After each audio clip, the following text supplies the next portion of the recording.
honestly anything live. The Black Crew. No, I'm just kidding. Hey. I told Britt it was like unofficially when Black women speak, and she was like, "I like that." I was, all right, that's what we got. That's what we got. When Black women speak, ooh, it's just right. Power in that. I said, well, you ain't said nothing but a thing. You ain't said nothing but a word. Amen. Now we have to use 3 and 7. Yeah. Man. And the book of Bree is open early tonight. Amen. Amen. Hello, everyone. We are so excited, as you can tell, for this talk. We're ready, and we hope that you're ready too. So we're just going to introduce ourselves really quickly. I am Britt. This is my channel, Britt Riderly. It's a book and author tube where we talk about hi Britt, where we talk about the intersections of literature and culture. I upload bookish content and also like writerly content, blogs about my writing process, etc., as well as original content. Right now, it is poetry. Watch the live, see how you like the vibe, watch other videos on the channel, whatever you watch, make sure you give it a big thumbs up. And if you like the vibe, we've been dating a little bit and you're like, yeah, I think I'm gonna commit to this channel, then you hit that big red button and we can be internet friends. Amen. And now I'm gonna let my lovely co-hosts introduce each other. Shay, since you're already unmuted, go ahead. Hey everybody, I'm Cashay. My channel is ShayWithThaHobbies, where I legitimately do my hobbies like reading, writing, crocheting, That's about it. Hey everybody.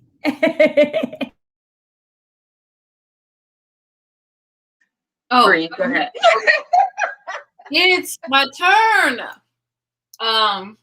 Sorry, I have a, what is it called? Hall in my mouth, because you know how you taste the sickness before it comes? That's what's happening. It's not cool. Anyway, as I whatever. My name is Bree. Digress. Thank you. English is really not my first language. It is, but it just sucks. Anyway, my name is Bree. I have a channel called Loc'd Booktician, where I primarily talk about books. I also have a channel, a plant tube called the Loc'd Plantician. And definitely go over there. I have so many videos ready to be edited, like 20 videos for Loc'd Plantician. Why I haven't edited it and put it up? That's my business. But they're coming soon. Definitely swing over to Loc'd Booktician if you want to just, hang out with me. I don't really know how to describe my channel yet, so this is pretty much what I'm saying. So anyway, bye. Not bye, and the live just started 3 minutes ago. See ya. Next topic. I don't know how to describe it. I'm sorry. Yeah. Thank you. No. You could have been like, I passed the mic. Oh, I passed the mic. Flicky, Slim Shady. Not really. Hey. We're passing it to young Britt. Hey, that's me. On the 1s, 2s, 3s, 4s, 5, 6, 7, 8, 9, 10s. Okay, so too much coffee today. I knew Cashay was gonna say something. She was like, "You always have to take it too far. Trust me to do that." Well, it's about consistency. Turn to your neighbor and say, "Neighbor." It's about consistency. Amen. That was the word for 2021. I said that was the word. I still haven't gotten there, but the year isn't over. So there's Amen. So thank you everyone who has joined us so far, and thank you for those who are watching on the replay. Hello, Sky Angel. It's so good to see you. It's so good to see you, Sarah, always. Make sure if you're watching, you smash that like button, whether you're watching us live or on the replay. And if you're watching on the replay, you can talk to us too. Put all your live reactions in the comments. We don't mind. So go ahead. Yes, go ahead and talk to us, even if it's afterwards. We'll see it. So we're just going to get in the comments. We don't mind. Okay. Amen. Amen. It's true. We don't. So we are going to hop right in. We are so excited for this conversation on RESPCT, Black labor. RESPCT. Take care of suck it to me, suck it to me, suck it to me, suck it to me, rest a little bit. So you see, we're already started. Yeah, I forgot. This is what it's going to be. I forgot the middle words. I was like, I never knew them. That's why I made sure that I got that one and you got the other one. Because I was like, I've never known. I definitely breezed past that, but such is life. I thought it was take care of TCB. I thought that was. What is TCB? Take care of business. Oh. That's why we keep Shay around. That's why I could be wrong, but I always thought that that's what it was. That's why we keep you around. For real. Shay got all the answers. Shay be knowing stuff. And if she don't know, she'll find out faster than me. Yeah, I'm definitely going to look it up for somebody to be like, Cache is totally wrong. I didn't say what I was. You should change the title of your channel, Shay Be Knowing. Oh, that would be a good one though, because really Shay be knowing. Shay Be Knowing. Okay, no, it is. It's take care of TCB. Okay, I wasn't sure. Okay. I was like, oh, wait a minute. Y'all putting me up there. Wait, I could be totally wrong. Shay be wrong. I will get humbled real fast. Hold on. I thought she was calling people out. I thought she said, take care of STD. I said, oh. Well, I feel like sometimes you need a public service announcement. That's true. I was like, man, they were calling people out back in the day. Man. That's wow. Jabria is in the chat. What up, Jabria? Hey. Hello. Can't stay super long, but dropping by to hit that like button, and we'll be 100% watching later. We appreciate you so much. All should follow Jabria's example and smash that like button. Amen. That's part of respecting Black labor. Let's just start it off right. Hit that like button when you're taking in Black content. Amen. So y'all want to just jump in? Yes. Okay. So we have some questions. We're talking at the speed of light, but we also want to engage y'all who are watching. So we have questions, we have prompts, and we're going to use those to sort of direct the flow of conversation because we could talk forever about one thing. Okay, so question number 1, and feel free, everyone, to pop your answer in the chat. Question number 1 is, what does respecting Black labor look like to you?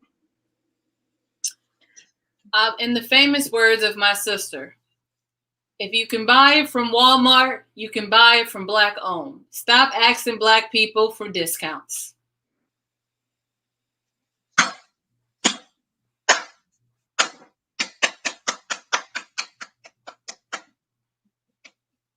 There we go. So respecting Black labor looks like patronizing Black business is what I'm hearing. Exactly. Amen. Without asking for a discount. Amen. I leave that out. That's the full sentence. Yeah. That's important. Can I get can you hook me up? Can you hook me up with the full retail price? Thank you. Amen. Because my price is my price. And I'm worth it. Value. Yep. Which is part of respecting Black labor is the value that you associate with it. Like you think it's worth something. That's why we're talking. But you want a discount. Wow, look at that. Hello, Kaylee. Wonderful to see you. Thank you. Hey. It's important to Black labor also, I feel like there's an introspective piece on really recognizing how much you're worth while operating in this system that we're not necessarily benefiting from. So for an example, I'm a painter. I don't do commissions as much as I used to do years ago, but I used to primarily do commission pieces. In my first painting, I told someone it was like $20. And this group, Black friend group, were like, what? You telling people your painting that took you days to do is $20? So then I had to realize that I didn't think that my Black art was worth it. And all the labor I put in it was worth it. So I had to like be mentored on what I am worth and my value. And then I, changed the price. But it just looked like respecting what you put into things and what you're able to give out. And just, just being truthful in that and just really walking in that. I don't know if that makes sense. I think I lost myself at some point, but I hope y'all was picking up what I was throwing out.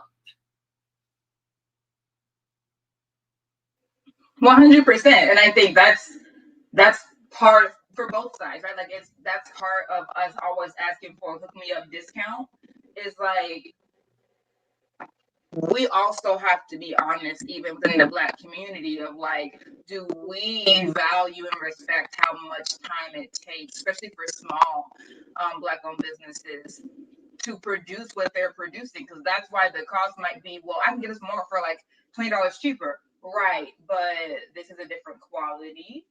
This is hand stitched. This is grown in my own garden.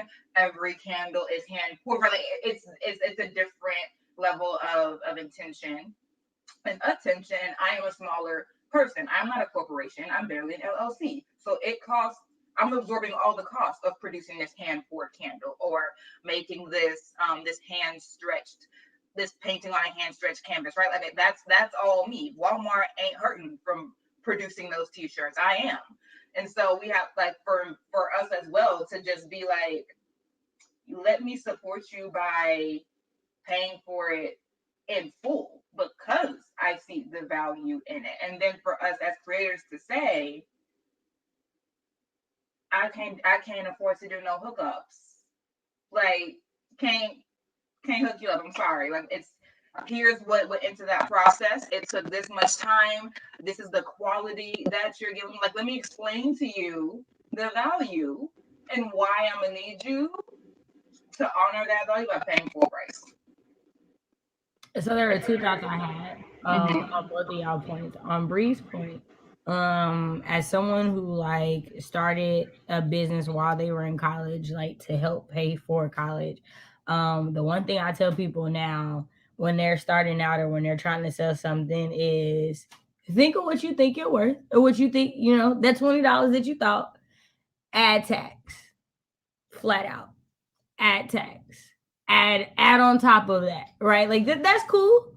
Add a little bit more because I guarantee you, whatever you're thinking in your head, there is somebody who is willing to pay that added tax with no issue.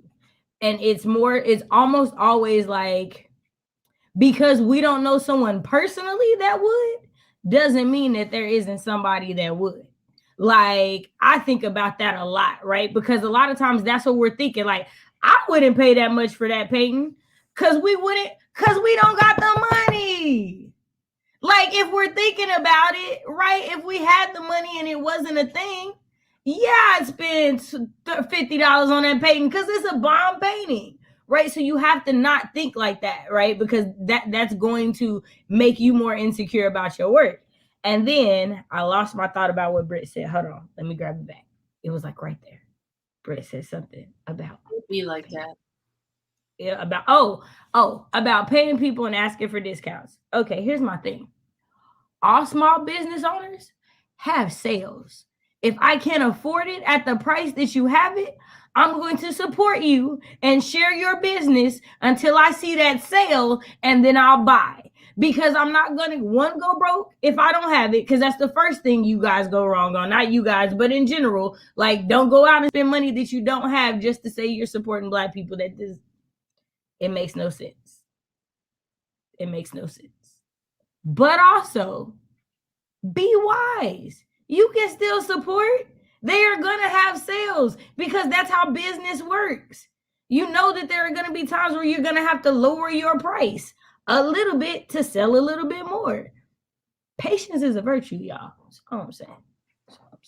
There's also so many ways to support that is not monetary support. Like, I feel like people forget that. Like, my sister has 3 businesses. And I don't have a need for either, like not one of them. I'm not out here looking for lashes.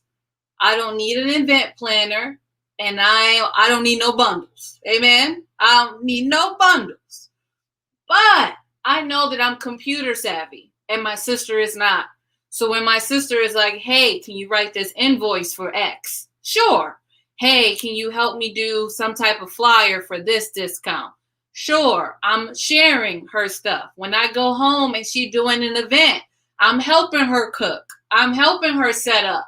Like, it doesn't always have to be this monetary exchange of goods. There are so many ways. Retweeting, sharing on your story, shout out in your video. So many different ways to help out. Maybe they got business cards. You can be like, yo, send me about 50. I'm going to drop them off at places that people can see them. Like, there's so many ways to support people. And I think when people think of support Black labor or respecting Black labor, they think it comes with a price tag. If you ain't got it, baby, you ain't got it. And that's okay. So for mine, for respecting Black labor, looks like respecting Black labor for me looks like giving credit where credit is due. Plain and simple. Like, it's not giving credit because you've been called out. It's not giving credit after you've already made money off of it. It's being genuine, using and having integrity from jump, and giving credit where credit is due. Now, I definitely appreciate people learning. No, let me take that back, because you're not learning, because you know. I'm going to take it all the way back. You know to give credit where credit is due because you're taught what plagiarism is in high school. So you know. You just choose not to. Not you in the crowd, but you know, the general you that does things like this. That's all I'm saying. So that's what my answer for one is. 100%. And I think we had an answer in the comments. Yes, Sarah said, respecting Black labor to her looks like making the Black dollar or euro count, uplifting the community and acknowledging the time and hard work of Black artists and business owners. Acknowledging the time, man.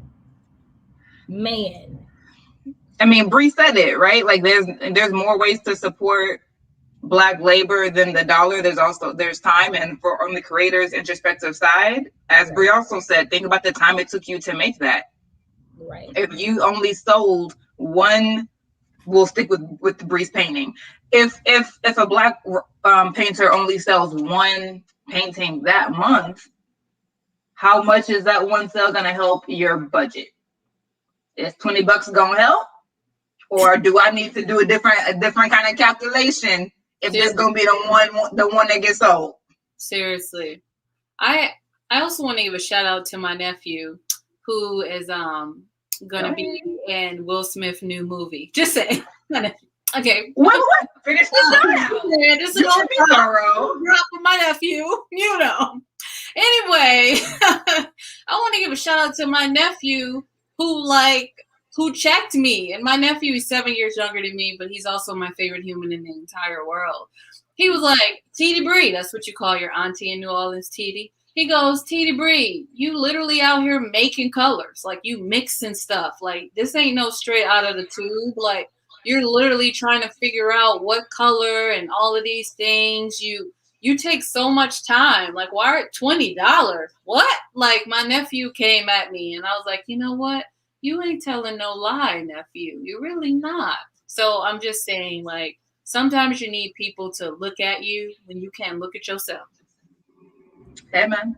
I'll say that because one thing that I have always done when I'm going to any Black person for something, if I feel that you're undervaluing yourself, I'm going to always add on it. Like, I never pay what you do because it don't feel right. Yeah, it doesn't feel right. And I wouldn't want somebody to do me that way. And also, in my head, I know what it feels like when you're ready to give up. And when you feel like it's not worth it. So that one person being like, I see that this is worth more than this, right? And like, for some people, it's tipping, right? But for me, it's like, no, like, you really investing in people. and you're investing in their dreams and their goals, whether you really think about it like that or not, you know? Yeah. It's kind of like, so what I'm trying to think of, their name is Spilled Ink Arts, because they changed it. Harley is the designer. Oh yeah, Harley Did a sale in January. After January, I commissioned 2 pieces. So and then they were like, "Oh, I'm so sorry." Like, they felt bad that I missed the sale. I said, if I can't afford you without sale, I really got no business messing around. Is how I felt, specifically with Black people who are having businesses. So I didn't feel no guilt of spending, a little bit more, because I know the time it takes Harley to produce something. And it's the same thing with Melon Eclectic. I also always make a sale. But they're like, "Oh, snap." And I'm like, no, don't feel bad. It's gone now. The sale's done. I'm still willing at this point. Right. If I miss it, I miss it.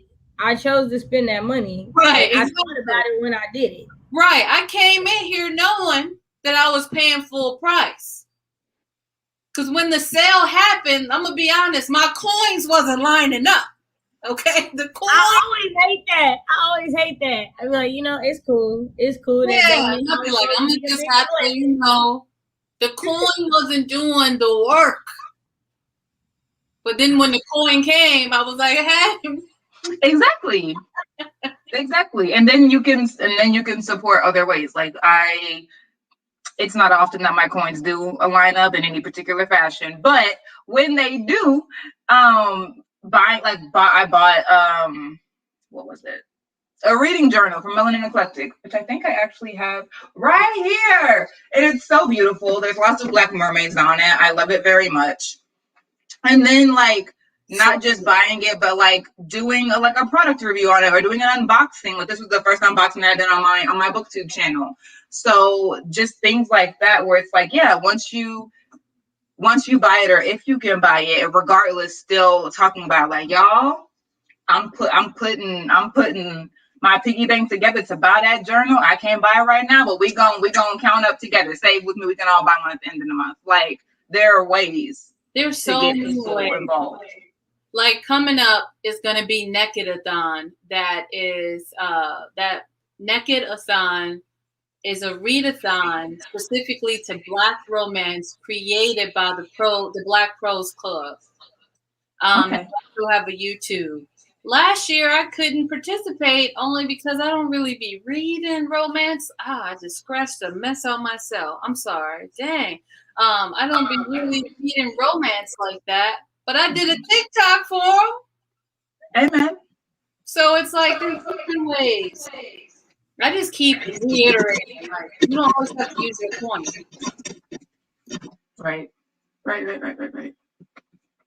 Right. Okay. Let me say hi to these people in the comments.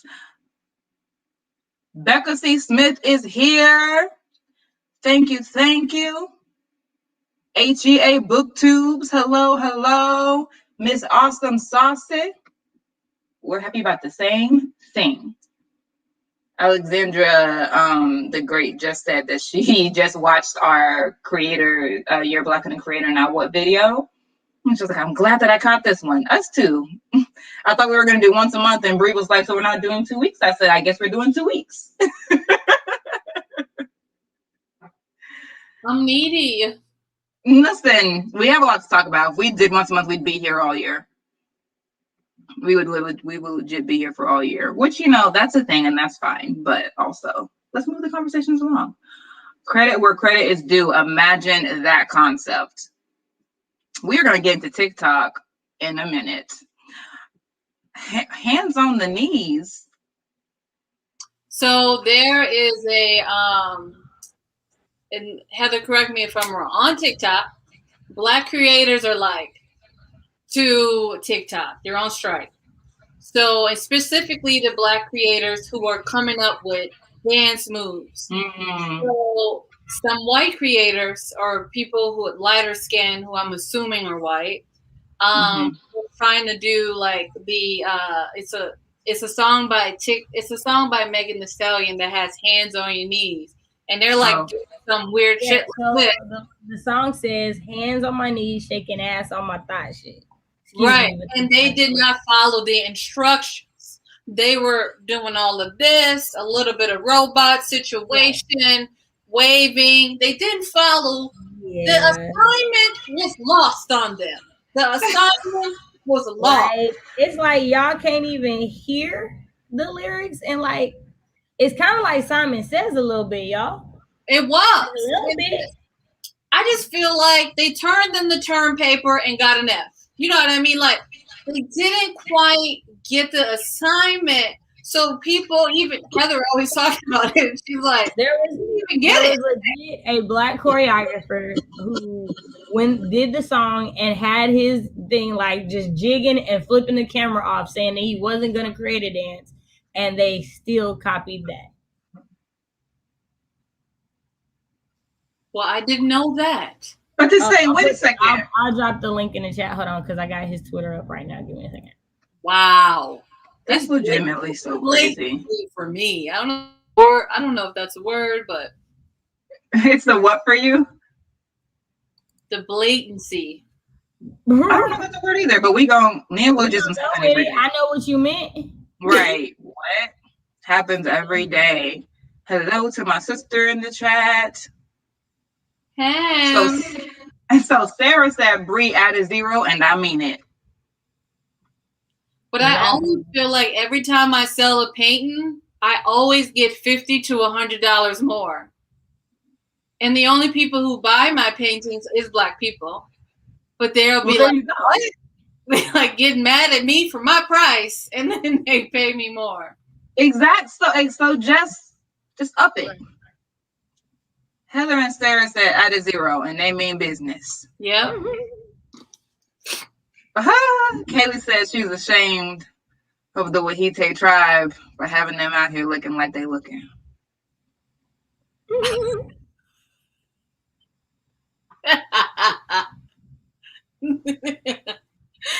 Dang. I'm paraphrasing, but that's basically what she said. But yeah, I didn't see all the TikToks. I've just heard of it. And I was like, man, that's crazy. Yeah. There's a movement for you to hike up your prices, ma'am. I don't know if you see this in the comments. I do. It's real sad. It's real sad how I don't hype it up or give it more. I also need to stop giving away paintings. Yeah, you could also do that. But here we are, just really making moves. You gotta take your time. Like you said, there's some introspection that has to happen there. It's not, whenever we're pricing, we're thinking about value. It's not as simple as the price being on there. And the price we put on there has to do with what we think about it. So that takes time. I ain't gonna hold you. Mm-hmm. Okay, let's scoot to question number 2, which is, and I can already hear Bree saying choose violence, but I'm just going to humor you and ask the question anyway. Question number 2 to my co-host and to the co-chat. That's you guys. When addressing disrespect, what is your go-to? First, I check myself, honestly. I have to start with myself because I feel like when you are pissed off, you are so quick to make assumptions, and that's on anything. Mm. And I feel like oftentimes with disrespect, the emotion that comes is annoyance, pissed off, anger. So I like to check myself first. And once I've checked myself, I go and I talk to a group of folks who I know is like-minded and that can help me process what just happened. And then I choose violence. So I don't know if there's a confirmation, because I feel like my crew would be like, nah, Bree, you were wrong. You were wrong for that. But most times that ain't the response. So I'd be like, oh, so now I got to go out here and knuck if I buck. And I'm like, damn. So the other day I saw a gif of Tammy Rowan saying, because if you buck, I'm a nuck, and I'd never seen it before in my It life. was me. I posted it. Okay, I was like, I saw it on Twitter or something, and I was like, if this is not the most accurate thing. I posted it because the airport really tried me. Like, people were running. I will never understand, as a woman who is over 200 pounds and 6'1", how people run into me. I will never understand that. And just rude. And I'm like, oh, these people out here nooking. They want this. They want this smoke on seat 27C. They want this smoke. So whew. My tangent.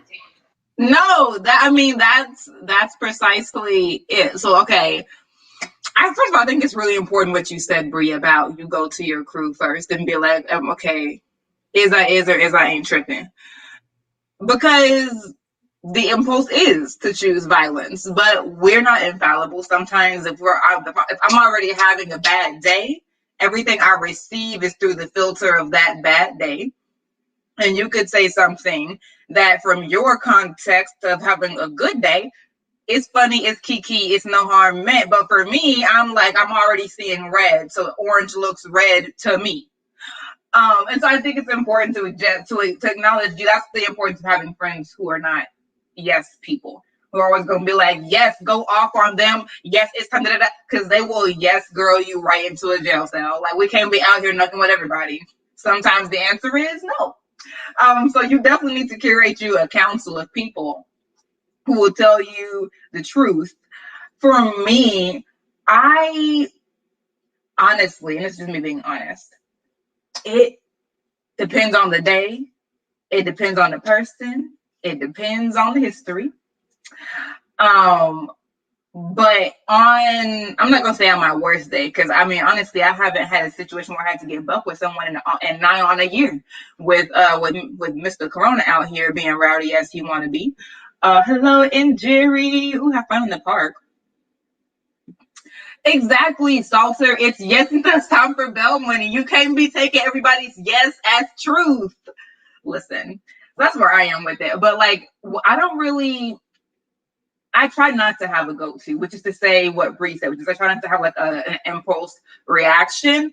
But I think that my like most fundamental reaction, depending on the day, some days the most fundamental reaction is like silence. To really just be like, I just need to retreat into myself, because sometimes genuinely for me, it's either going to be silence or sledgehammer. And I don't want to go to jail. I really don't. And so I just get really silent. So I don't say the things that I want to say, because I know the things I want to say are only going to lead us to one outcome. And so I can't say anything. Like, if I know that what I'm going to say is going to push you to a violent place, that's where I want to go, then I can't speak. So my go-to is sort of silence. But if I'm in like an academic context, it's actually completely different. My go-to is to be like, okay, so can we talk about the politics of what you just said? Well, you said that you were actually about this. Your living is giving me X. But that's different, because in that situation, I know that everyone in there has a certain vocabulary. I'm not going to be on the street with someone bumping me being like, what's your politic? Right? Like, it doesn't go. So it's all about the context that you disrespect me in. Shay, did you already answer, or were you just responding to Bree? I was responding to Bree. I was waiting for you to finish.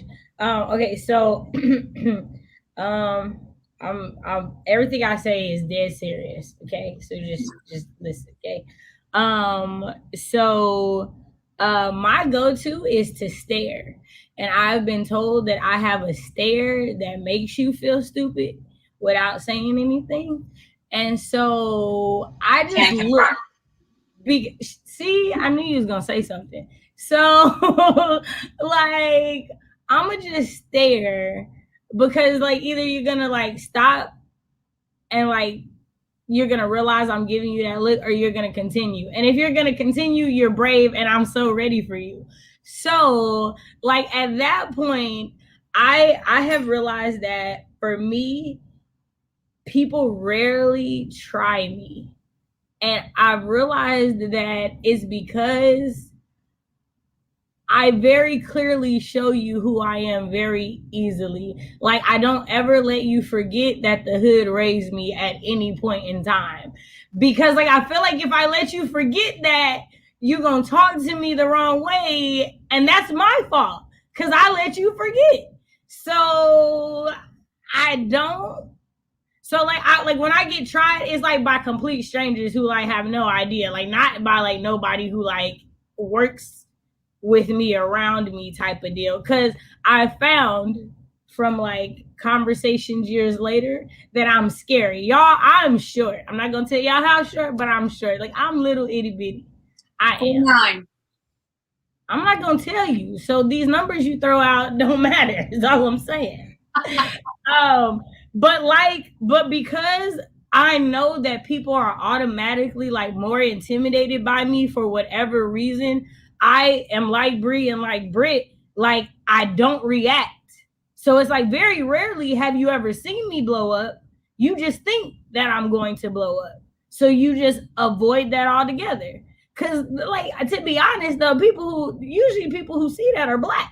Cause my mask is off. I'm me. I'm not code switching. I'm not thinking, dang, I represent all Black people, so I can't really go off on you like I want to. Like, that's a thing. In workplaces though, in like colleague settings, my go-to is to record everything from the moment you disrespect me. Period. I'm not going to lie to you. I will stop talking to you verbally. Everything will be in like text format, email format. Like I will change everything so that I file like, yeah, nope. I leave no room. Once you show me that disrespect is there, everything you do, nope. Cause I feel I have been in the situation, especially in the workplace, where like, if you don't have receipts, people will lie. And because you are the younger, Blacker person, people will not believe you. Like when I was in my job, I had this lady who told my boss that I never did my work. So what she didn't know is when I would send her my work, I would blind copy my mentor and 2 other people on the team. So there were 4 people that got that email. I got an email from HR one time that my manager said he didn't know about it. He didn't realize he was copied on those emails, and the HR lady became blind copied after that. Like, y'all not gonna play with me. All I'm saying is, are you receiving the message? If you disrespect me, you played with the wrong person. I'm saying, in the words of DJ Khaled, you played yourself. All I'm saying. I just need to have a conversation with you after. We gonna talk. Okay. Like, yeah. Okay, no, for real. I got you. Because unlike Shay, I have mixed feelings on what you just said applied to myself, if that makes sense. Like, I'll give you an example. Mm-hmm. People try me because I'm just, I don't know. People try me. I think it's because I don't have a resting face that be like, fuck with me if you want, right? So I think that's why people try me. 2, people are scared as hell of me because I'm tall and a dark-skinned woman. So I don't know. It's a mixture of things because I think what has been a problem as well is in regards to being disrespected is that I code switch too much for my own liking. So people forget that I also was raised in them streets. Right. And I feel like I need to dig on back to who I was. I don't know if this is making sense, which is why I made an announcement at my job a year ago saying, I am no longer engaging in code switching with me. Either you understand what I said or you understood what I said, period. So I've been trying to be more authentically myself, but I haven't gotten to your level, and it's admirable. And I'll say that, like, I understand that where I'm at and the level I'm at, I was raised to be at my entire life. Right. And everybody isn't raised to be that way. Like my grandmother, as like super Christian as she was always like, I don't care if I tell you to do it. If it's wrong and I tell you to do it, you still don't do it. So she was one of those people that, like, authority isn't infallible. Yeah. And so that became like a thing for me. And like, I feel like I said this a little bit the last time, but what happened was I became the first girl in my family to graduate high school and the first to go on to college.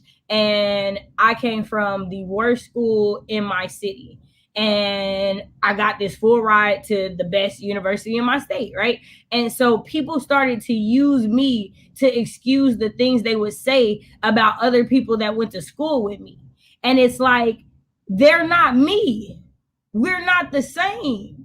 You can't hold them to the same standards that you hold me to, because we're not the same.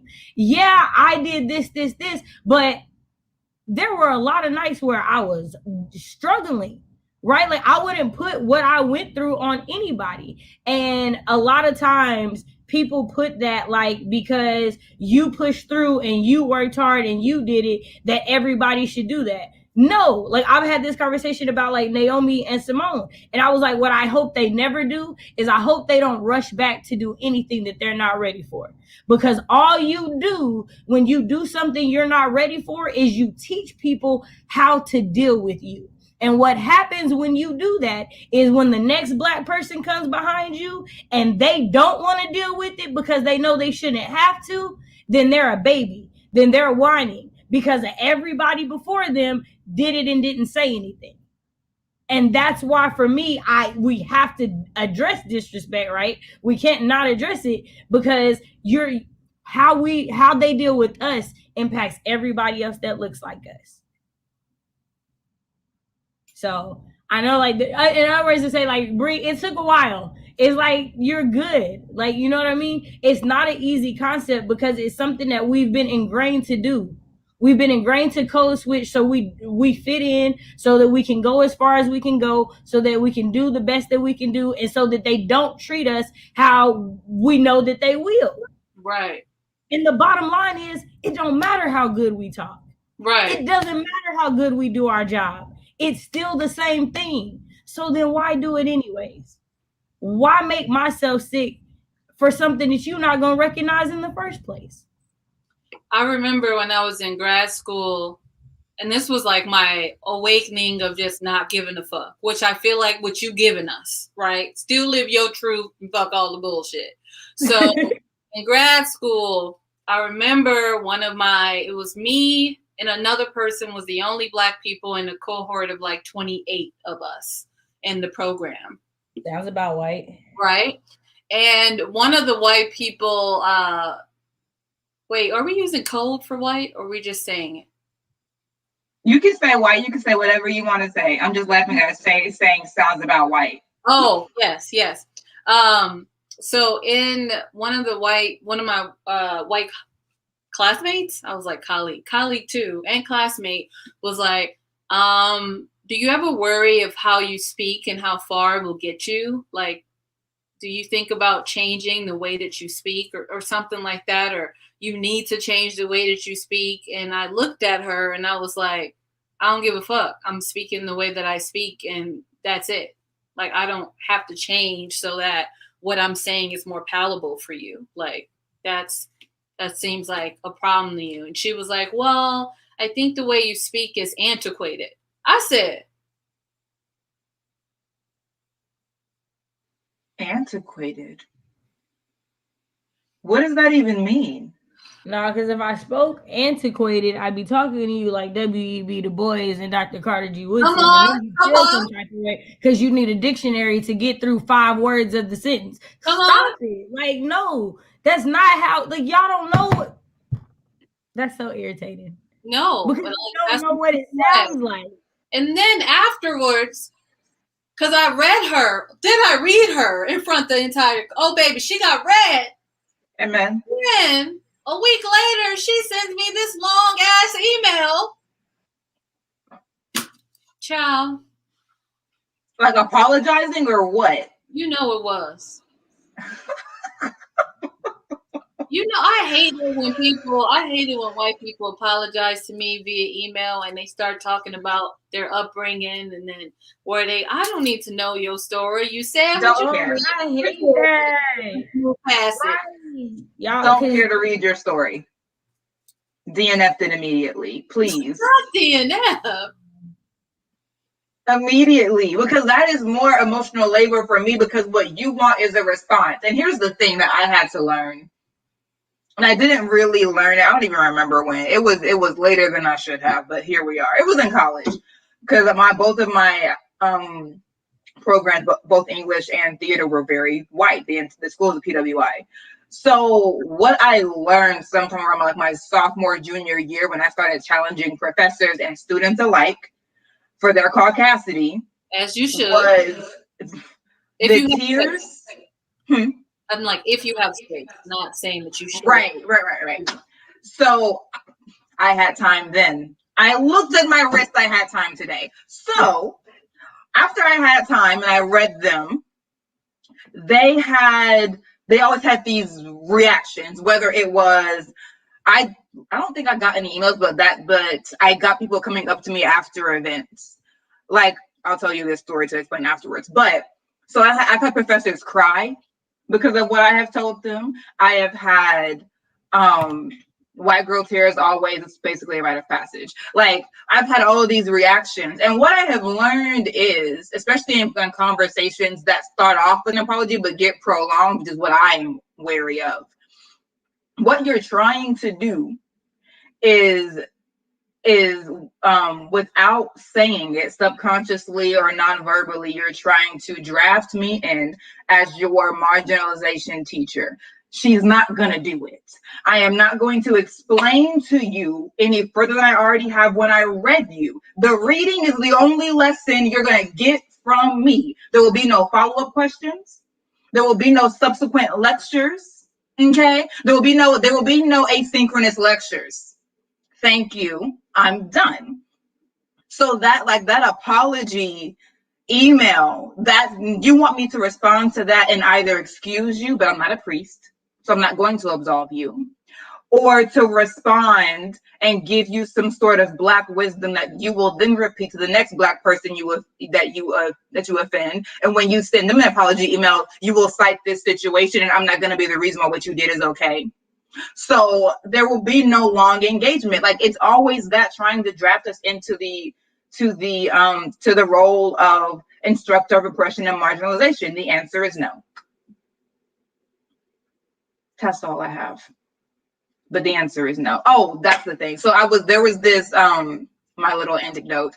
There was in my theater department, I and my best friend at the time, also Black, there was this racist thing on campus where this like sophomore or freshman white boy hung a monkey from a noose outside of his window. Mind you, I went to college in Memphis, Tennessee. You are not gonna be in anywhere in the South, really, and not know what it means to hang a red-tipped monkey from a noose at high noon. There's no way.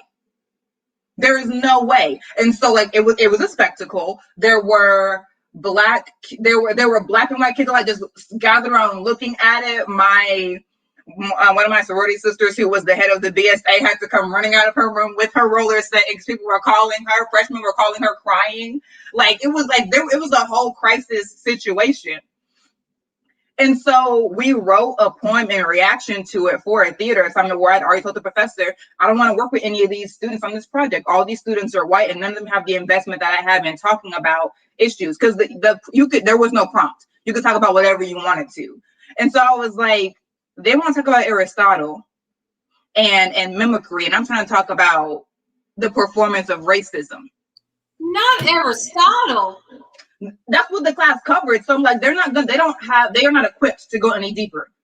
They don't want, like, I'm not going to be teaching them while I'm trying to express my pain, frustration, discomfort, whatever. So he was like, you can have anyone that you want to. Yes. the yik yak. Man, there were so many. There was a racist event every semester at my campus at one point, or every year. But so in the poem that we did, the first line was "I will kill you," and it was a repetition. So we said I will kill you to every person in that room. Eye contact. I will kill you. And then the next line was, "You think I'm a black body, don't you? No, I'm a monkey in a noose." And then it went on and on. And so it was like later in the school year, this white girl senior came up to me and she was like, and it was after like my final project or something, but she was like, I really thought that when you did that, like that performance experiment a few weeks ago, that you felt some kind of way about me because you said "I will kill you" to me twice. And I was like, no, I didn't. First and foremost, no, I didn't. I looked at everyone in kind. So if you're sitting in the front row, it may look to you like I'm looking at you twice. I'm looking at the person behind you. But she was like, you really did. And I was like, I really didn't. It really doesn't matter regardless. It really doesn't matter regardless. But I was like, I didn't look at you twice. But even if I did not look at you twice, I wasn't seeing you. And she was like, I was just wrestling with that all semester. Like, why did she look at me twice? What did I do? And I just looked at her because this is when this was the semester where I had literally multiple teachers cry after I sent them an email and about how their class, their syllabus, and their pedagogy was contributing to the instruction of racism. You're teaching structural racism by the way you run your class. Sent all my professors an email, 3-paragraph email, first and third email the same. The second one's personalized to you and your class. And literally we had a follow-up meeting on both of them. 2 of the 3 cried. So I was already like, I don't care about your white tears. And then this girl comes up to me at the end of this semester talking about for weeks, whatever, I've been carrying that with me. I do not care. I do not care. But that sort of like, you're telling me this because you want an apology and you want my foot to come off your neck. If my foot is on your neck, it's only because you're standing in the way. If this don't concern you, then how did you get underfoot? See, if you weren't playing in these streets, how did you get underfoot? I just feel like I'm petty. If somebody would have said that to me, I'd have been like, and my ancestors is still grappling, like just struggling with the legacy of yours. They're grappling with that. And we still are. So your point is. Maybe that's what you want the second time with my ancestors. So who are yours? Do we know each other? Not who are yours. It's just, man, like the things people say. Emotional manipulation. And you got the wrong one. I will never apologize for making you feel uncomfortable with my art. Because once again, if you weren't playing in that street of racism, to be clear, the street is racism. Mm-hmm. The street is racism. If you weren't playing in the street, then you would not have been underfoot. Because that's the street I was walking down. Now, why were you there? But you want an apology. Makes no sense to me. I feel like oftentimes we're addressing disrespect from our white counterparts, and we speak out or we respond to being accosted. Mm-hmm. They get shocked or in their feelings because we're not responding with the yes massa. And that's the thing. I was talking to Paul about this because we're having a conversation about like my true feelings on if like this country can be changed. And me personally, I feel like it cannot be changed if we don't change the foundation. If we stick with the same constitution and everything that was created when we didn't value people as human beings, then I don't think we can ever change. That's my personal belief. And his personal belief is they're never going to change it. So that's not even an option. I'm inclined to agree. And so he was like, well, what do we do? And I was like, well, if they never change it, then if that never changes, then it's always going to be on us to do everything. And that's the issue for me and I was saying it because the bottom line is we as Black people always have to be the bigger person. And I have said this and I will die on this hill. Being the bigger person only matters if the other person realizes that's what you're doing. If the other person automatically sees you as smaller and inferior, it doesn't matter how big what you do is, it'll never be big in their eyes. So that doesn't work. And for me, that's why I say we have to get to the point where you don't let anything slide. Now, this doesn't mean that you're like going after everybody hard, but you don't let anything go unchecked because and we know, and the thing that it bothers me is we know this in relationships, right? We teach people this when it comes to relationships. We teach this people when it comes to setting boundaries that you have to let people know that they can't do these things. Why we have such a hard time when it comes to white supremacy, I know it's because it's been ingrained in us to just be the bigger person. I feel like being the bigger person to me means I'm not allowing you to disrespect me because I know you wouldn't allow me to disrespect you. I have a question. Would you equate oh my God, I hate it when I'm talking and I lose it. It's so dumb. Would you equate what you just said with okay, and that's not what I'm trying to say. Hold on. It's gonna come. Based on what you just said, would you also do you feel that way or have any or feeling any type of way towards the phrase of choosing your own battles? Like choosing I feel like choosing your own battles means that you choose how you address the disrespect as well, right? Like because for me, I feel like not everybody don't need to be yelled at and cussed at, right? But sometimes somebody need to get popped in their head. Some people just don't learn. Like that's the truth. Like right? Like if we're being honest with how we like there are levels to punishment, right? There are levels to things when you break the law. So when you disrespect me, there are levels to how I'm going to address and handle that disrespect. Now, I'm sorry if you choose to skate past level A, B, C and shoot straight to Z, and that means you meet these hands. That's on you. But right, because that's what I want to be clear. It's not like be a violent in somebody's face, but it does mean when you say my name wrong, I correct you every time. I don't be like, it's 12 times I done said it, they should get it, I'm tired of saying something. No, because the fact that I let you go and keep letting that go, other people are like, oh, then I can call her that too. And then you walking around the office with a name that ain't even the one God gave you, and you feel some type of way every day, but you didn't say anything, right? Like not trying to put it like, again, this is not me, because I feel like whenever people say stuff like this, it's like you're victim blaming. I'm not, but I am saying that people treat you how you let them treat you.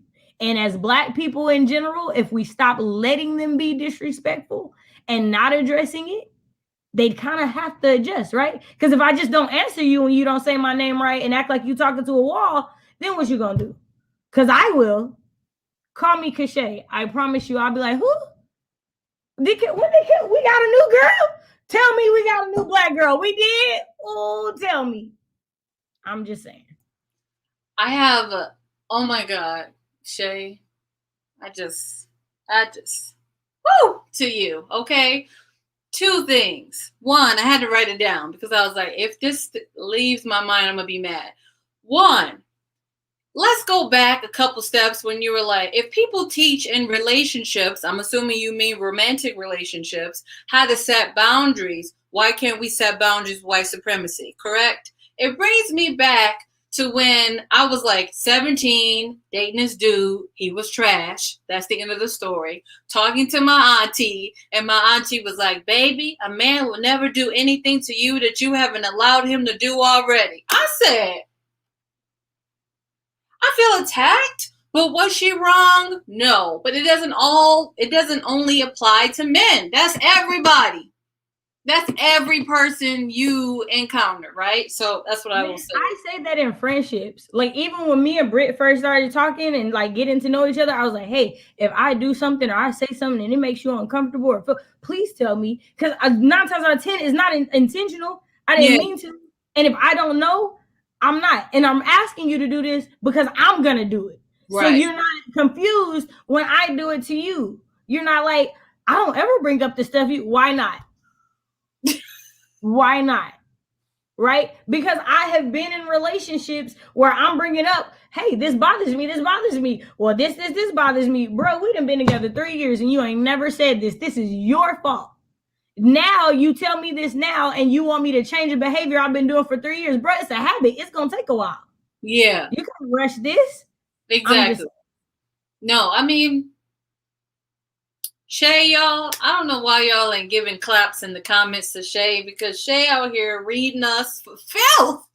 Anyway, I felt personally victimized. The Black Regina George up here, Shay, for really calling me out about the name thing. I felt personally attacked. I don't know about you, Britt, but I remember being Peace Corps, and my friend, Christine, she's my Peace Corps bestie, people were literally... And I usually don't say my name on the internet, but I'm going to say it, and then I'm never going to say it again. People, well, nah. Anyway, I have to think. Anyway, people constantly mispronounce my name. My full name is not Bree. However, people constantly just butcher it. Like, do not say it right at all. And for years, I just been like, you know what, whatever. Because my excuse was, if my own father and mother can't pronounce it correctly, why am I tripping?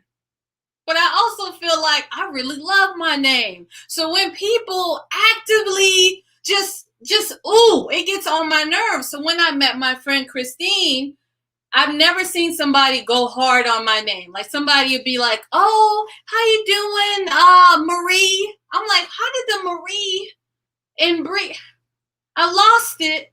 And then people calling me Brianna, Brittany, everything but my name. And she would like vehemently, you know what I mean, correct people. And I would be like, maybe I shouldn't do that. Or tell her, you need to chill out. Don't go hard like that. But no, people just constantly say my name wrong, and I just get annoyed. So I will say my name. My name is Brianka, not Bianca, Veronica, Brianna. I don't know them mugs. I ain't never met them mugs a day in my life. But people keep, how do you mispronounce Brianka? So it for makes me, sense. So because so in my house growing up, I was the only person who like, I'd have nicknames, but like usually when my grandmother called my name, she'd say my actual name. Like, we'd call my brother by his middle name, my sister by her middle name, but my name was always said. So it was a thing.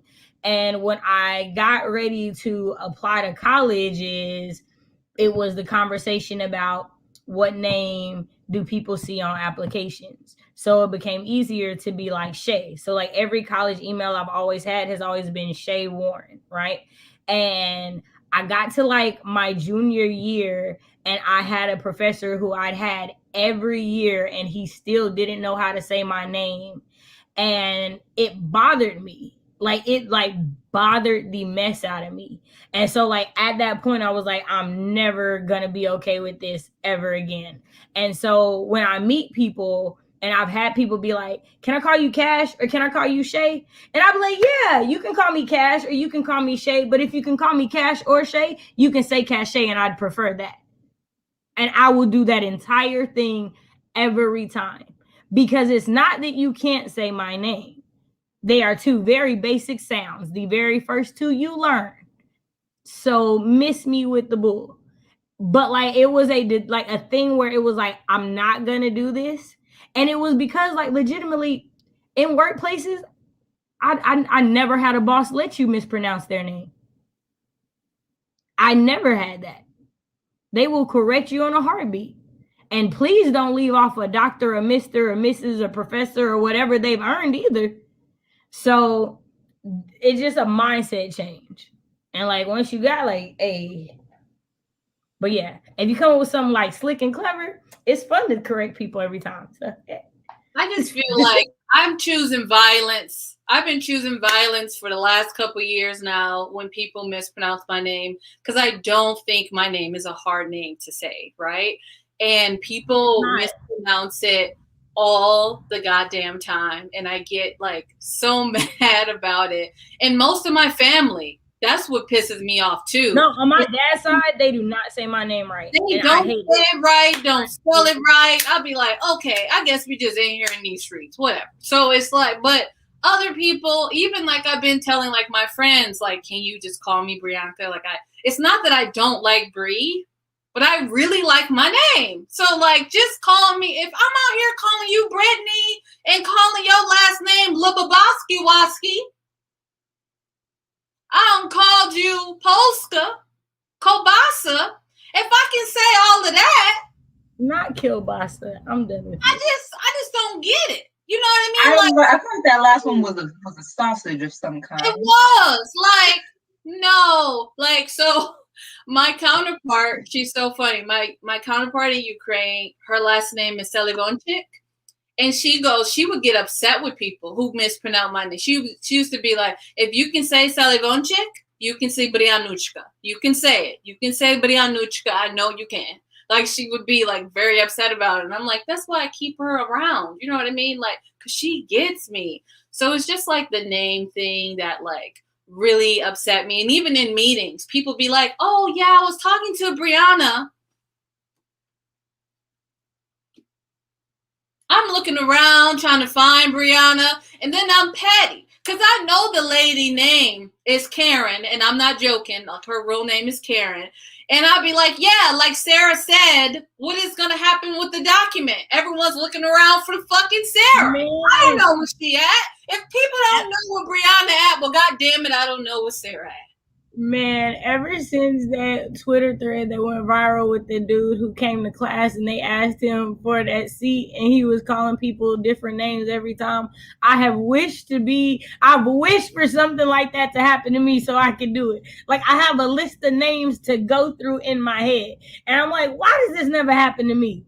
I got like Susan and Betty. Like, I got like so many I want to use. And like, no, it don't ever happen to me though. I feel like it doesn't happen to you because you're ready. And that's how it works.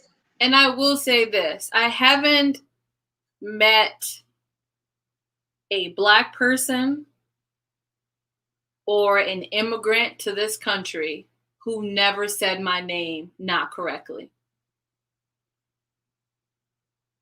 And that's what I'm going to say. Like, outside of my family, every Black person I meet can say my name. If you were not born in the US, you can say my name. Specifically, Ukrainians and Russians, perfectly. They're not triple over words. They're not confused. They can say my name. Lord, I'm over here just really mad about it, y'all. I'm sorry. Let's go to the next question. No, that's a perfect segue into the next question. Which is, oh, hello. Whoops, let me hide this one. Can you? Oh, it's a ticker. I was like, where is it? Sorry, y'all, it's a ticker. Can you think of a time when you saw Black labor disrespected? And that's a microcosm or a macrocosm. So some like dramatic or discrete, a time when you saw, or really dramatic and discrete. Like in our lives? Like in our personal lives? Whatever, whether it was to you or you witnessed it, whichever one comes most readily. The Black creator sphere or? Anywhere. We can take it to Black creator sphere. We can take it to AuthorTube, BookTube, TikTok, or that girl on the bus that one time. Totally open. That girl on the book. Well, I've seen it a couple times. Some instances I'm not comfortable with sharing. Yes. I've seen it. I've seen it in regards to, how do I describe this? The only time I can like think of it that I like willing to go into is, so everyone knows I'm the creator. I think everyone knows. Some people know that I'm the creator of Black Aweenathon. However, last year, white booktubers who was participating in Black Aweenathon gave credit to other people and not me. So that was interesting. Or even in professional spaces with myself, like I'll create something and everybody in the tri-state area gets credit for it and not me. And I got a lot of feelings about the professional one than the booktube one, because I feel like it's easy. I don't want to say like it's easy for people to not know, but I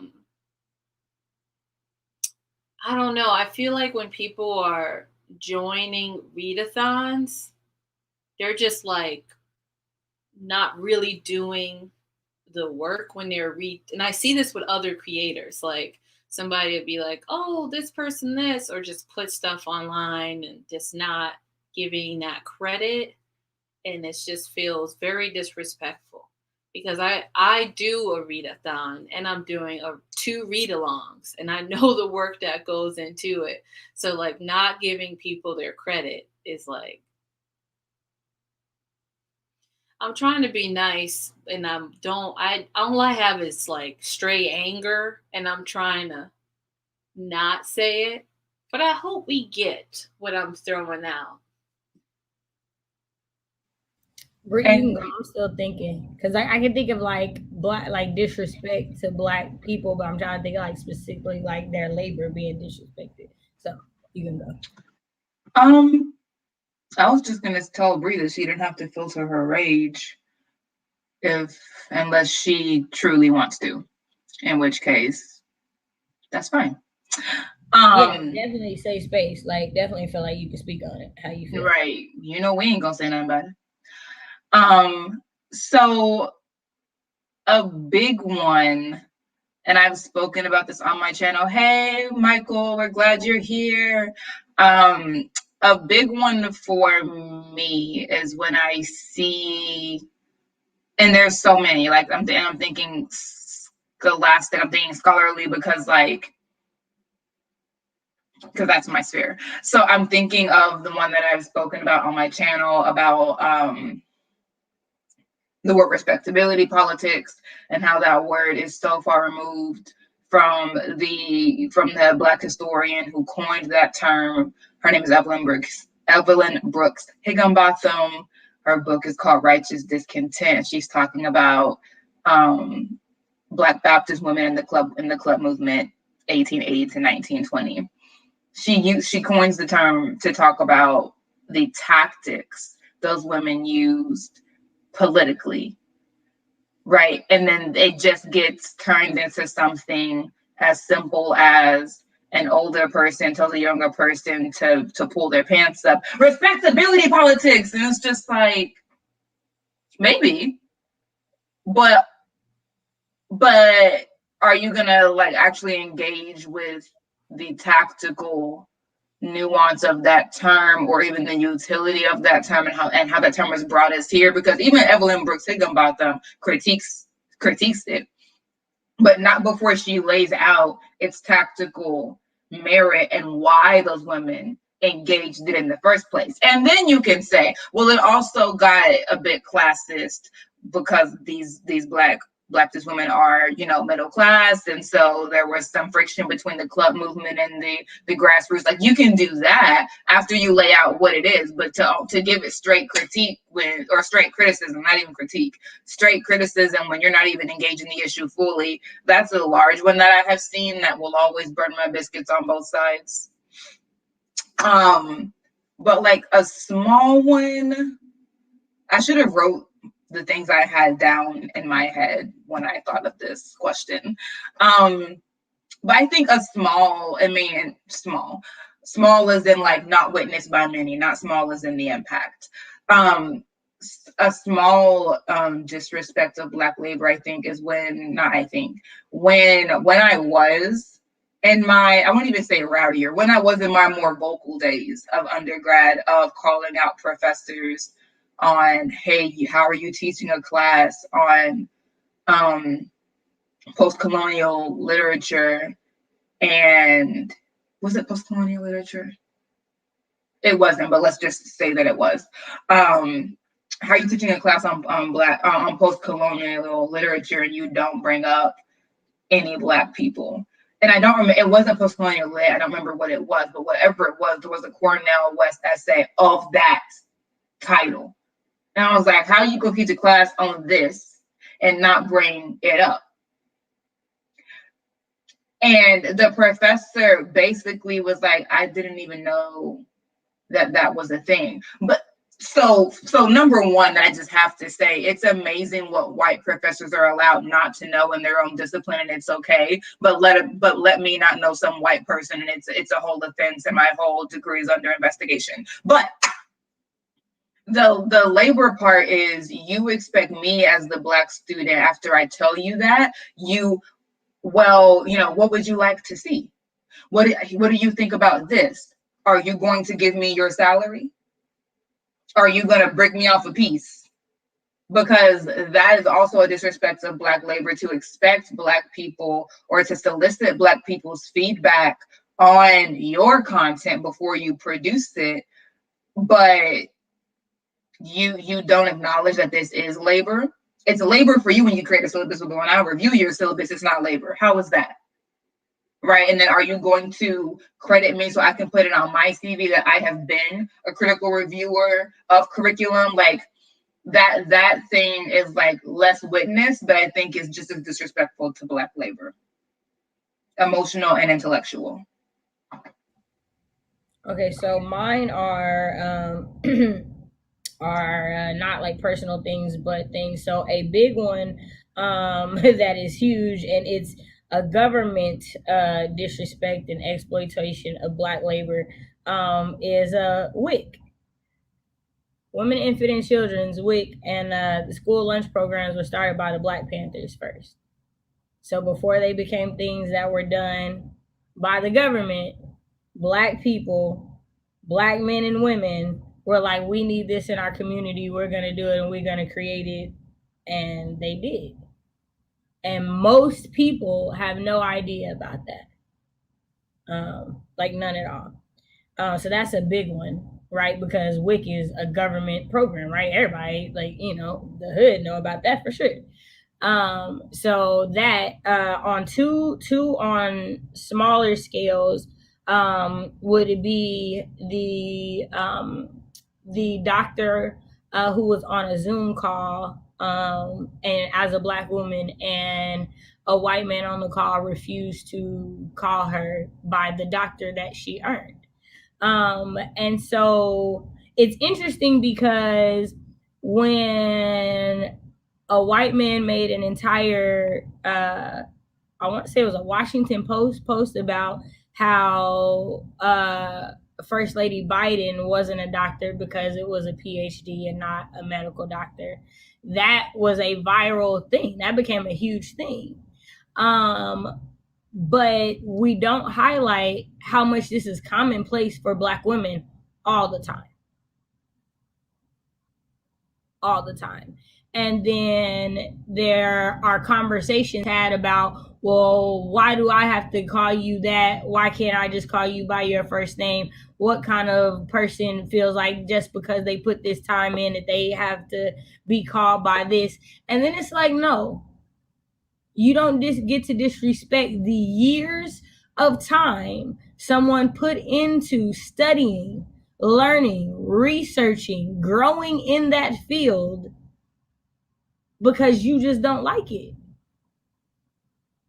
Like, it's weird that when Black people require you to say Mr., Mrs., Doctor, it's an issue. But like, we would be hanging from trees if we didn't at one point in time. Like, it's crazy how when Black people ask for stuff, all of a sudden it's an issue. It's just a piece of paper now that Black people are getting degrees. Right. Like, it's just a piece of paper now. But before it was a reason for you to be able to like justify racism in every sphere. Right. And I'll put it in the description box with other things that we mentioned in this chat, y'all. But Shay, I'm just gonna read the Twitter thread that you sent Bree and I, where this girl, her Twitter name is Bean. I'm not gonna get into it. But she's tweeted, quote, "I didn't spend 5 years busting my A to be called by my first name is such a wild take. Do they think other people are just chilling?" And then she later said, you don't have a title because you have worked harder or achieved more or done something with more social utility than other people. You have a title because you have done something with more social status. So that, again, everything doesn't, all of a sudden stuff starts meaning stuff when Black people ask for it. Freedom ain't freedom when Black people on it. The definition changes. Like, I'm just saying, whenever we ask for something, all of a sudden it don't matter. All of a sudden it's not that big deal. All right, y'all can kiss my behind. Like, legitimately, like, because it makes no sense. No, you're gonna address me by that, and if you don't, I'm not going to speak with you, and that's just gonna be the end of that. You can be talking to this wall behind me, bruh. Like, I don't get it. And also, and Bree, I mean, well, really all of us, like, but Bree, you were already talking about being in grad school. I can always tell when someone has not been to grad school by how they talk about it. And I don't care why you did or didn't go, because everyone doesn't need to go to grad school. And not because everyone can't handle it, but because legitimately, if you don't need the degree, then why are you there? Like, it's a waste of your time and emotional health. Like, don't do it. But to say, like, you don't have this title because you worked harder, did anybody say that? Did anybody say? And because your friends didn't work harder don't mean I didn't. So no, like, it doesn't matter. I did more work than you at least 2+ years. End of story. So shut up. Well, that's the thing, right? Like, I don't care about. We're not gonna act like that's not more work. I'm legitimately doing more work. Period. Because I went to school longer. So shut up. Yes, it is like I did more work. Shut up. Like, it's like the whole thread was dumb to me. Shay said, I'm not letting you slide, remember? No, I'm not. Because it's dumb. It's dumb. Say you don't care about my degree, that's fine. I do. Respect it or keep Crocs. Like, I don't understand it. And like, I hate when, like, because like in the thread, like on the comments, there's so many people like, yeah, I don't require my students to call me. I don't know what college you go to because mine all do. I like every professor, if you did not put the doctor before their name, they stopped you in the middle of the question. Like, there was no not respecting the time they put in. And cool. If you choose not to, that's your right. I choose to respect it. Like, that I don't understand. Like, saying it just because you do it was good for the goose don't necessarily have to be good for the gander. Like, I'm just saying. Also, like, when you're looking at who says that, it's mostly white professors who feel comfortable and confident enough in their own authority to do that. And what I mean by authority is not the authority to the confidence that you have in yourself, the authority that you know when you walk into the room, as a 40-plus-year-old white man, you know no one's going to walk in there and call you Jason without you saying, call me Jason. So then you feel comfortable saying, call me Jason, because everyone knows that it's a privilege. I'm calling him Jason because he's so down to earth, such a good professor. Like it only adds pluses to you to make that decision. Now you're the cool professor. But if I walk into class and say, call me Brit, that signals that people can be casual with me. So for her, which surprise that she didn't think about it, but positionality has everything to do with what professor is going to say, call me by my first name. It has to do with race. It has to do with gender. It has to do with age. I, as a 5th-year graduate student, am not, thanks for coming, Heather, am not going to say, call me Brit. And I told my students on the first day, call me Professor X, X, or X. I gave them choices because the people mispronounce my last name like crazy. I gave them options. But all of those were iterations of my last name. You will call me nothing else. And I had 2 students email me, Professor Britt. And the other one just emailed and said, hey, Britt, listen, I don't think that I know you like that. I do think that I am the professor of this course. Is that correct? Okay, then good afternoon, good morning. First of all, please do not address me by my first name in any iteration. As the instructor of this course, I feel it more appropriate for you to address me as Professor X. Second, the answer to your question is no, you may not. Moving right along, because don't let me go off. The fact that students do that is annoying enough, but when grown adults act like they don't understand, to me, when I read that Twitter thread, all I heard was personal insecurity. But why am I not responsible for it? Why do I have to be responsible for making you feel tall next to me? I'm standing up straight. You do the same. You're not smaller standing next to me because I have a doctor in front of my name or a PhD behind it, and you don't. But who said that? What I'm hearing is a stream of consciousness thread. Like the quote, you quoted, but did someone really say that to you? Did they? I don't think they did. So whenever I hear that, I'm just like, it just sounds like you're mad that you don't have one. Or that you don't have someone like calling you, like someone doesn't have a handle on your title. I'm sorry.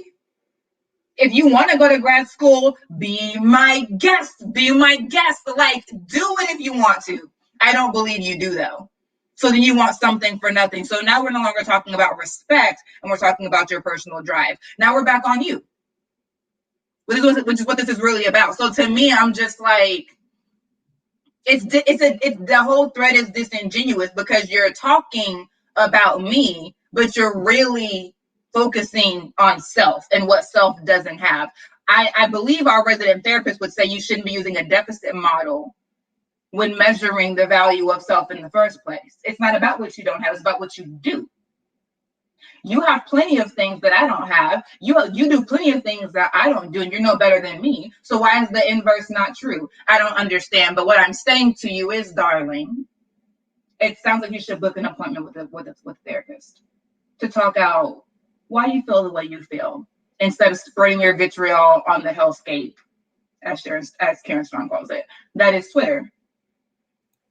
So the interesting thing is, when you start talking about people telling you, no, you can call me by my first name, right? So back to my first job.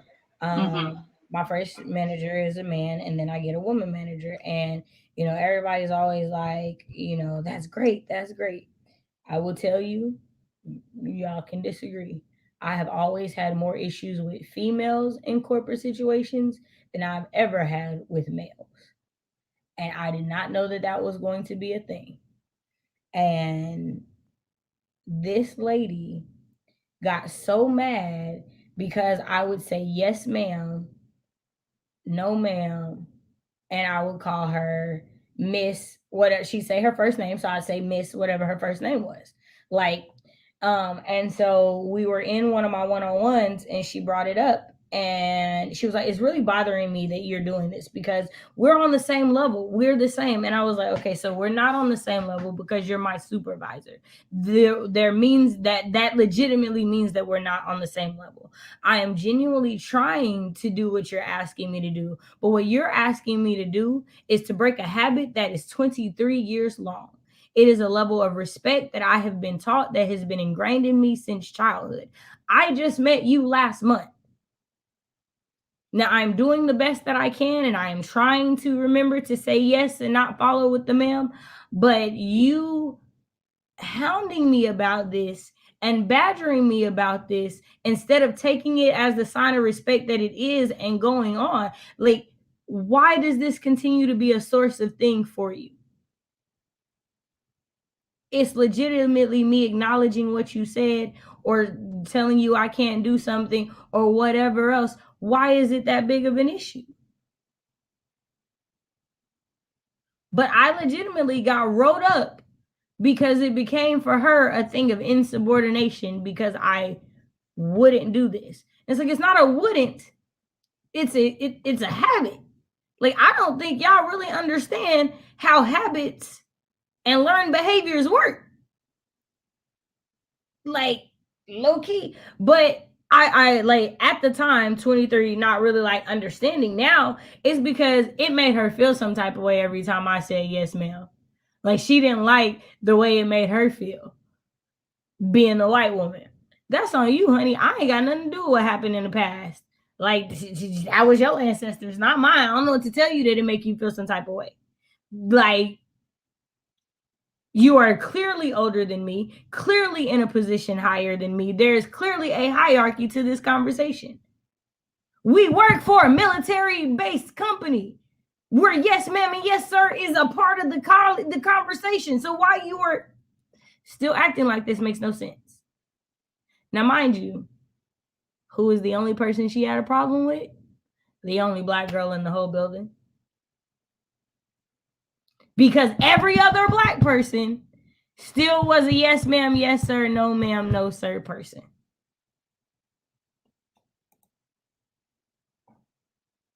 Thank you. Exactly, Salter. Thank you. Exactly. Thank you.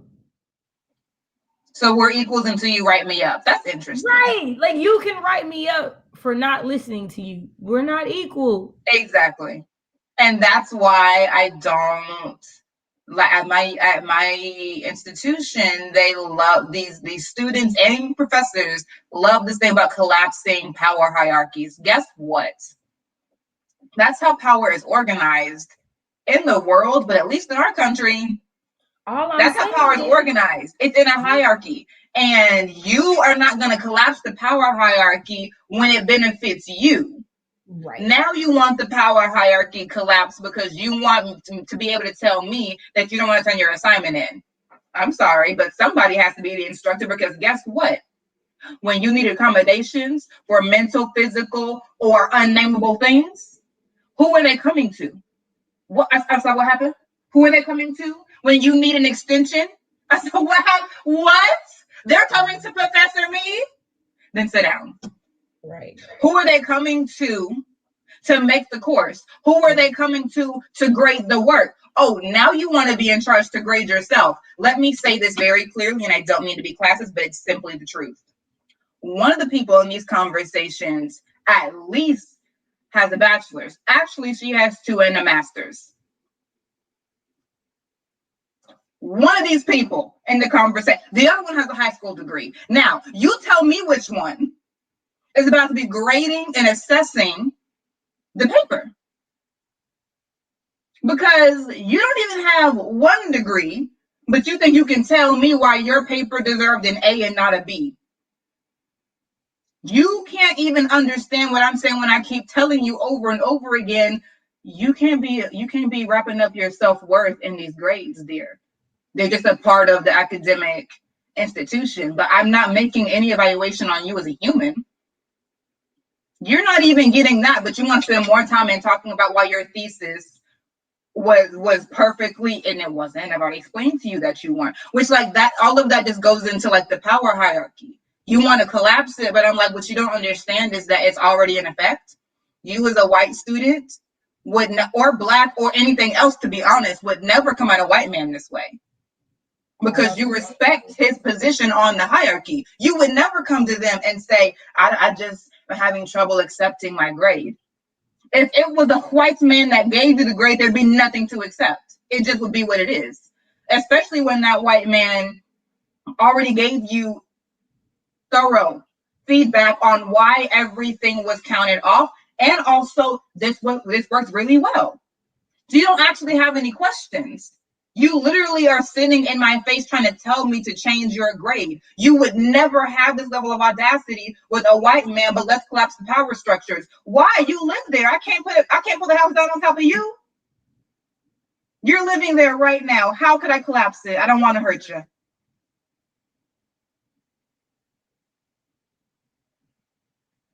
Craziness. Craziness. Okay, if y'all don't have any other comments, I'm going to scoot us to this fourth and final question. And then I think there are prompts, and we can do those if you want, or we can close it, whatever y'all want to do. Question number 4. So people say that respect is earned. Do you think this applies to Black respect? In other words, do you think that Black creatives, laborers in any industry need to earn respect? Not at this point, I don't. I feel like there's no way to earn it. I think it goes back to being the bigger person, and you can only be the bigger person if the other person sees that. You can only earn the respect of someone if they feel like you are of value. So I feel like in our case, we have to demand it. Like, we have to say that we're not allowing disrespect. That's my belief.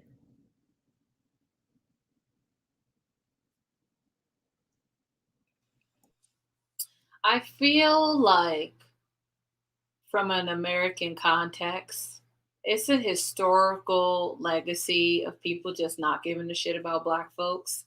So much so that we have to scream out that our Black lives matter, and people want to give us a conjugation. But,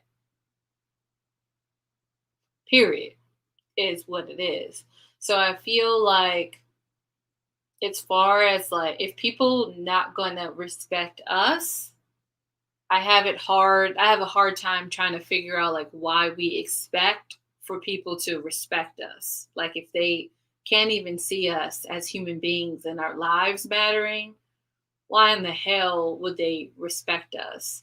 Not saying that we shouldn't demand that respect, but I'm just saying that, thinking of like from an American perspective, I don't see it often. And I feel like when we demand our respect, then we get labeled as hostile or too much or not cooperating with policies and like just all this other BS. It just feels like we have to demand it, even though we don't get it. And even if we earn it according to the metrics in which they set for us, we still don't get it.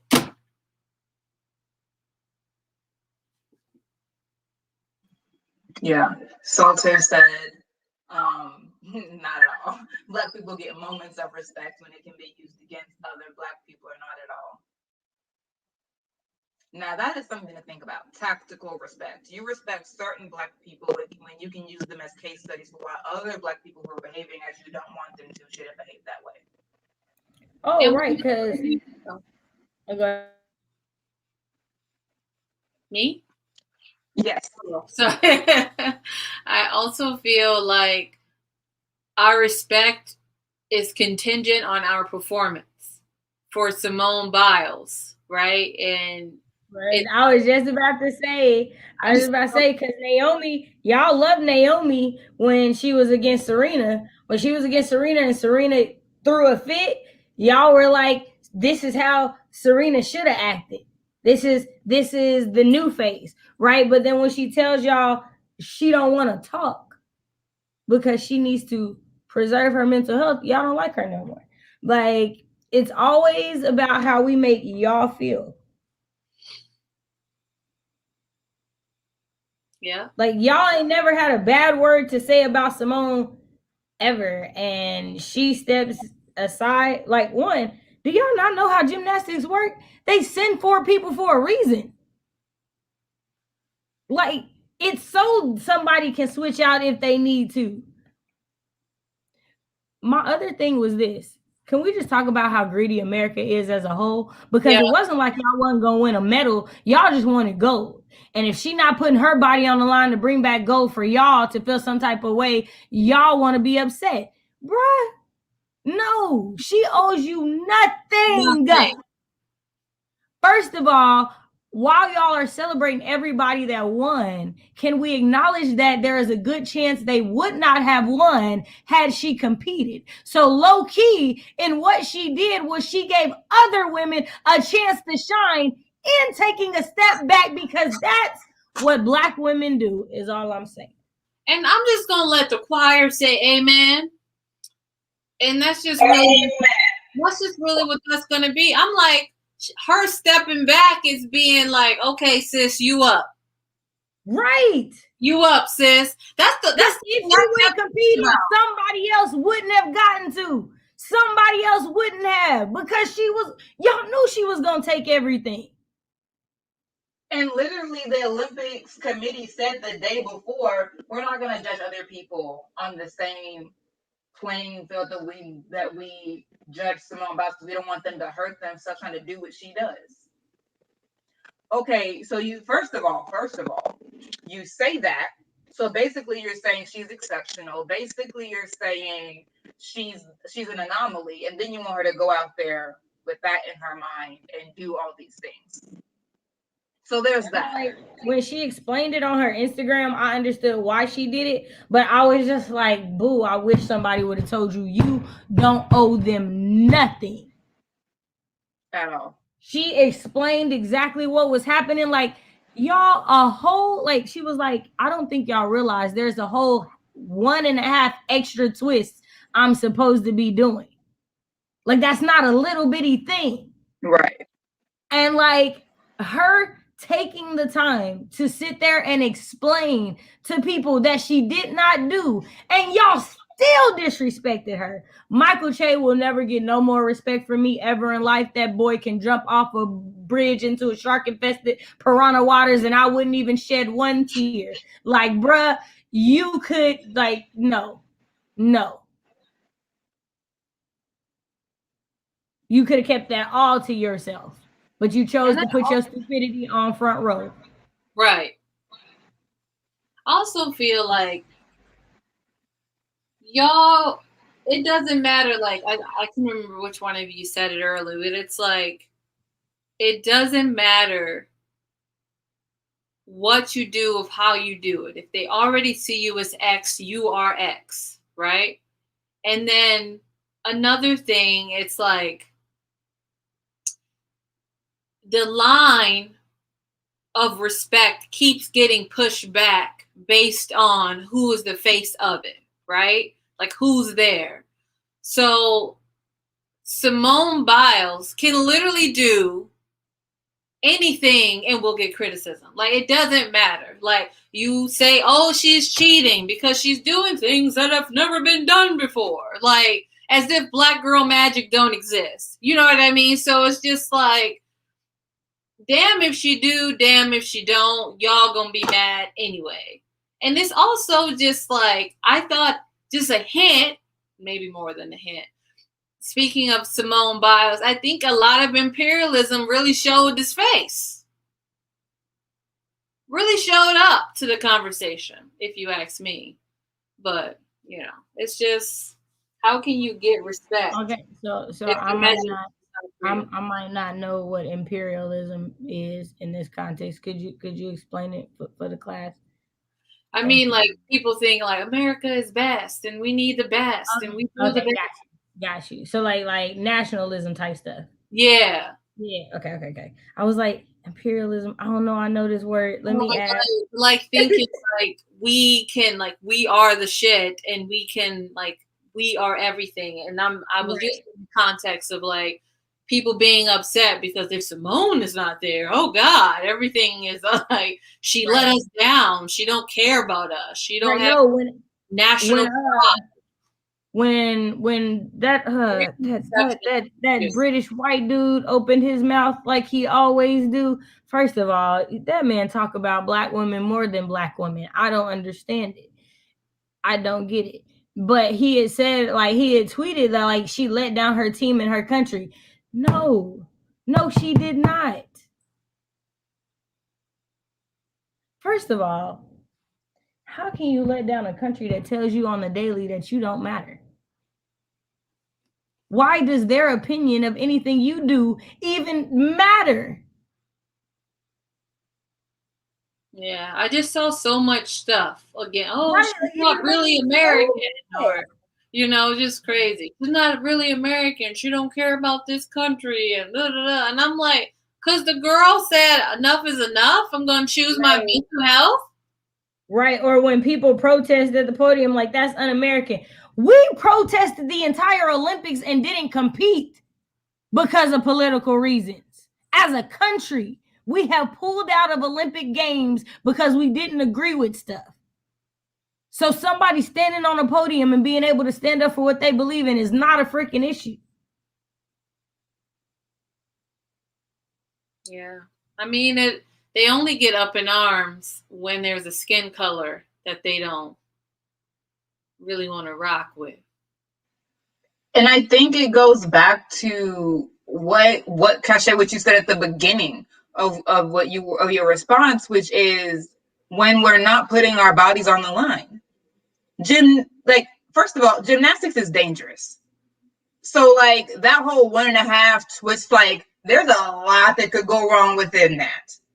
And so for there to be comments made about, well, we're not going to grade everyone the same because she is on another, like that psychs people out. And then you have everybody else betting on you like you're a horse in a race instead of a human being doing art. Like all of these different things where it's like this woman is putting her body on her line in an extremely rigorous sport to represent this country. And the minute she says no, and there's actually an article on the Medium about it, and the Biles refusal. I saw it on Twitter, but they were talking about the Biles refusal as an Olympic skill executed by saying no to golden promises, yes to priceless health. Period. You just gotta. I love it. An Olympic skill, like, and it's like to say no on that level. That was a decision that she had to sit with, talk to her inner circle about. Like, it's not just like, I don't feel like doing it today. And I think the other thing that people don't think about is that, like, this is not the ordinary Olympics. Like, there is so much more stuff going on. Like, your family is not there. Like, the support is not there because we are in a freaking pandemic still. Right? We are still there, people. When she competed last time, she was being sexually assaulted. Like, y'all love to forget that. Like I said, she owes y'all nothing. And if she don't ever compete again, she owes y'all nothing. Do you know how long it will take for somebody to even beat the records that she has? A while. Like it just bothered me so much because I was like, y'all turned on this girl so fast. Like, so fast. Because she said, I need time for me.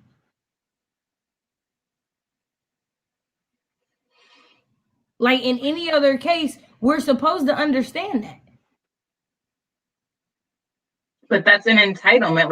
Right. So you've already said, like, being sexually assaulted at the Olympics. All right, that's a blatant and violent entitlement to body. And then here is another entitlement to body that you think that I owe you competition.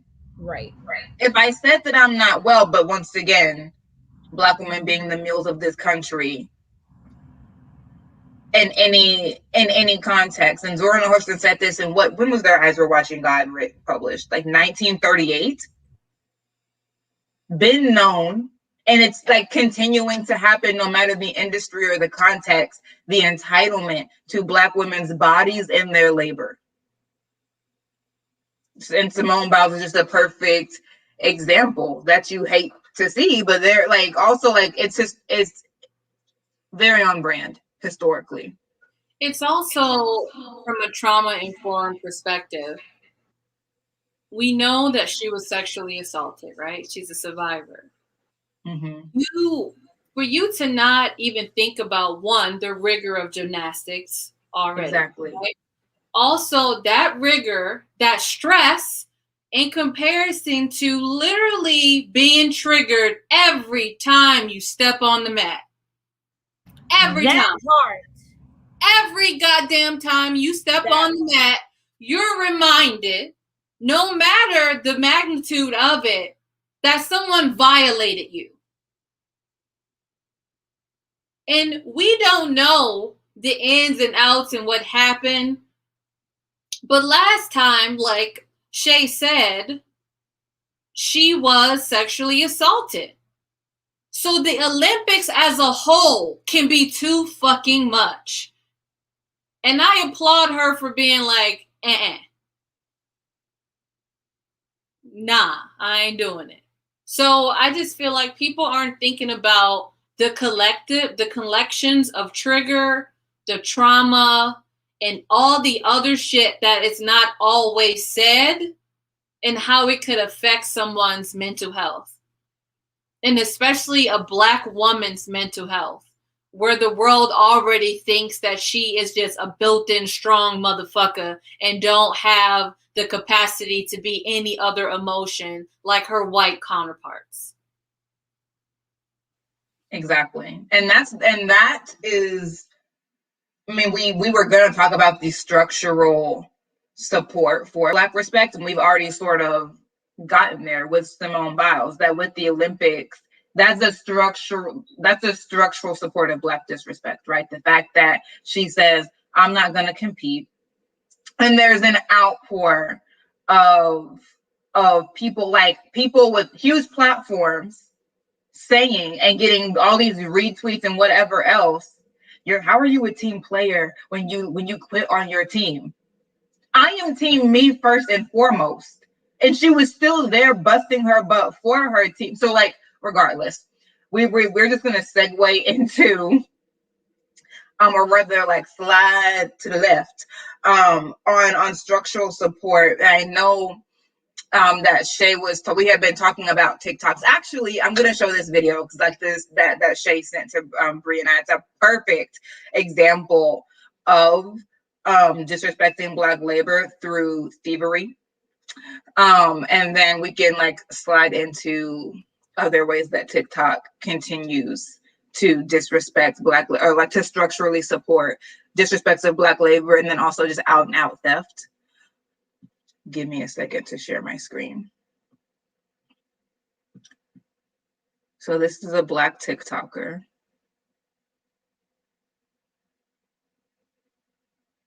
Well, maybe I'll be able to share it.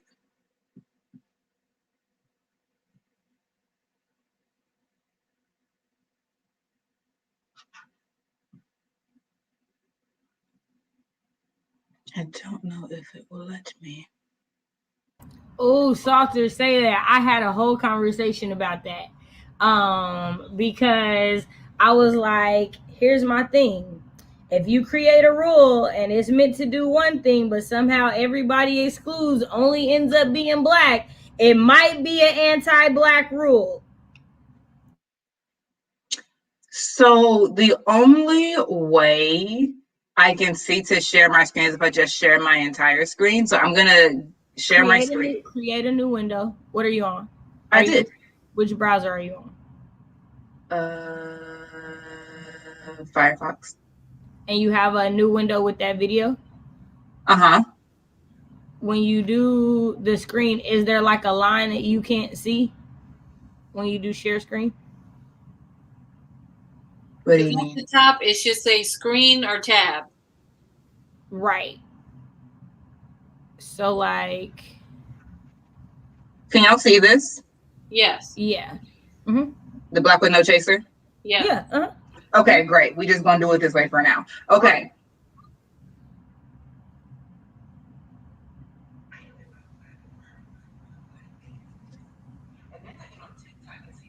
I feel like you might have the tab muted. Wait, can you hear it? It's very low for me. You're gonna have to restart it. Yeah. Okay. And you might have to go into your audio, like in your settings, and Uh-oh. We on the wrong person's stream today to be doing this technological stuff. Okay, let me stop share. I mean, I think we all can share.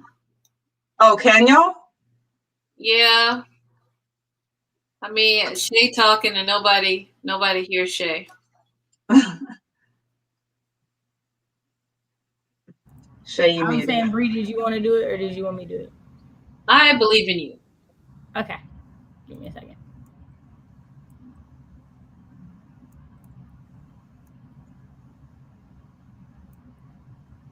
I got 1,000 things plugged up, and who the hell knows what's happening. Where is our group chat? Oh, you changed the name of it. I forgot. They had a different name. My bad. No, you're fine. I was looking for y'all names, and I was like, oh, it's got a new name. I feel like we got to change it now since I didn't know the word that you said. No, that could be like our series. Yeah, the series. Our series title is When Black Women Speak, and then our group name can be the same. I'm in support of this troubleshooting. Hey.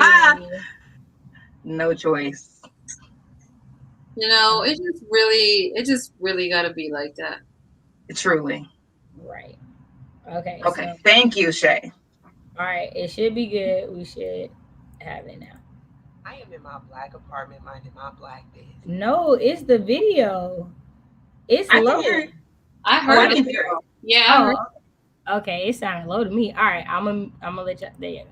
And then I get on TikTok and see this white man stealing my black quote. Don't let this tainted self-love trend have you 50 and alone because you walked away from everything that didn't serve you instead of learning conflict resolution. Let's check the date. That's March 15, 2019. Okay, he said, don't have this tainted self-love movement have you 50 and alone because you walk away from everything that didn't serve you instead of learning conflict resolution. The audacity, the caucasity, the plagiarism, the entitlement. How you gonna steal my whole quote word for word, bar for bar? And the part that gets me is he's looking so pensive to the side as if this thought is coming from his mind, when really he's just trying to remember what I wrote.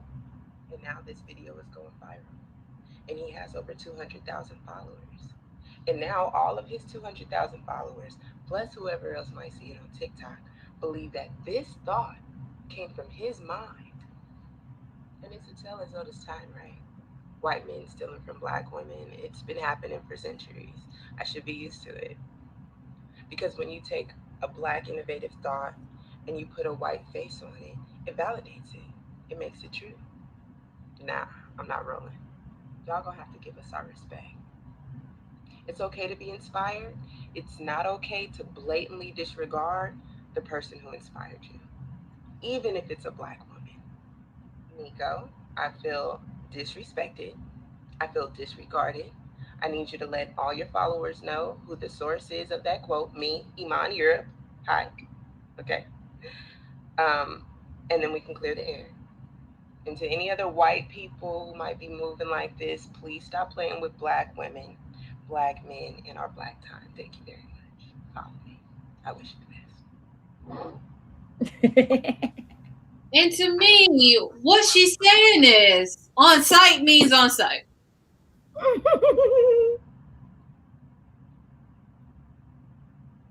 She definitely saying, I'm not letting nothing slide. I'm not letting nothing slide. And honestly, to me, even when I saw it the first time, when I saw the guy, it did not even look to me maybe I'm being a theater snob. It didn't look to me at all like he was pensive, and it looked like he forgot what she said. I said, the boys can't even spell correctly. If you're going to cut my mic and sing my song, you have to know the words. You have to know the words, Nico. And like, it wasn't giving me, I'm so inspired and intelligent. It was giving me, dang, what'd she say? If you want to find yourself 50 and alone, like it was giving me, I forgot the words. So I'm just like, whoever thought, if I saw that video, literally, like, who isn't thinking, let me see if he cited somebody else, because those clearly weren't his words. That was wild. Nobody's thinking that. Nobody's thinking that, and that's the problem. Was that majority of people were seeing that and were still thinking he created it. Because he was definitely searching for the words. I said, what is this? Right, no, I saw it, but majority of other people was just 200,000 people were like, wow, makes no sense to me. This kind of reminds me of when Brene Brown, she's like a world-renowned motivational speaker and talks about being brave and what that looks like. She's a white woman. On her Instagram, or was it, I know, someone else's Instagram, it went viral of something that Brene Brown supposedly had said. And she talks about this. And the quote was like phenomenal, like wonderful, giving everything it needs to give. And I can't remember what the quote said. However, Brene Brown's assistant contacted her and she was like, oh, you're going viral today. Like everyone is talking about this quote that you said. And Brene Brown goes, what is it? The assistant sends her the quote. She goes, wow, that was beautiful, but I did not say that. So Brene Brown goes publicly trying to hunt down who did it, why they did it, and to give credit to who? Sonya Renee Taylor, who actually said it. So it just reminds me of like people just be putting stuff on the internet, attributing it to whiteness and running with it and not fact checking at all. Right. And I think what Salter said is important. White TikTokers talking about please come back, but are not discussing our terms. When you respect us, when you cite us, we will come back. And you're moving past, oh, let's say, just come back, we need more things to steal. Because that's what you're really asking. You're not asking me to come back so we can be friends. You're asking me to come back because your well is running dry. Low key, I feel like it shows one, if we're being honest, as Black people, we all know majority of these TikTok dances are some of the simplistic dances we've ever seen. And a lot of them are the same regurgitated moves. Yep. So the fact that y'all can't regurgitate these moves into a different order to make a dance yourself is very telling. Is all I'm saying.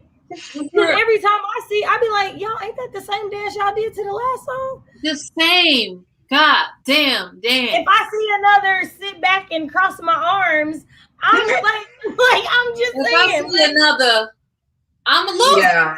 Like is everybody who I'm going to I'm just saying, like there's legitimately 1,000 choreographers on YouTube that do more than that. If y'all really want some new dances, but y'all don't. Right? Because it's not that y'all are really into dance and the art of it. This is not that. And I know we're talking about the structural part. And so, you know, the girl who kind of first started like the viral dances with the Savage. I want to say Savage was the first. I thought it was Renegade. Was it Renegade? The little like 16-year-old Black girl who started. I feel like she did her dance first, but I feel like it went viral after that one. But I could be wrong. But regardless, she ended up being one of the first people to get her dance copywritten. And that's what I'm talking about. So that, and I'm gonna put it in the chat in a second because I got the other one open. But part of the conversation is like, yes, this is gonna get us respect because we can copyright our things. We need to talk about how copyrights and patents always have barriers to entry when it comes to Black people.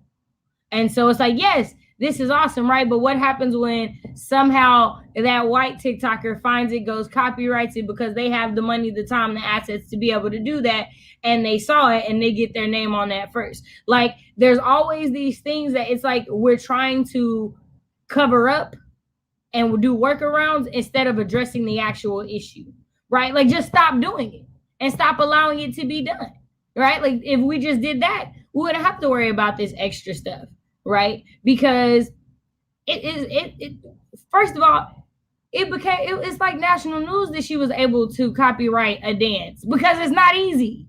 It's a dance. I feel like so much of when Black people ask for respect on what they're doing, it's like, but can we do this instead? Like, we hear you, but like, how about we give you this?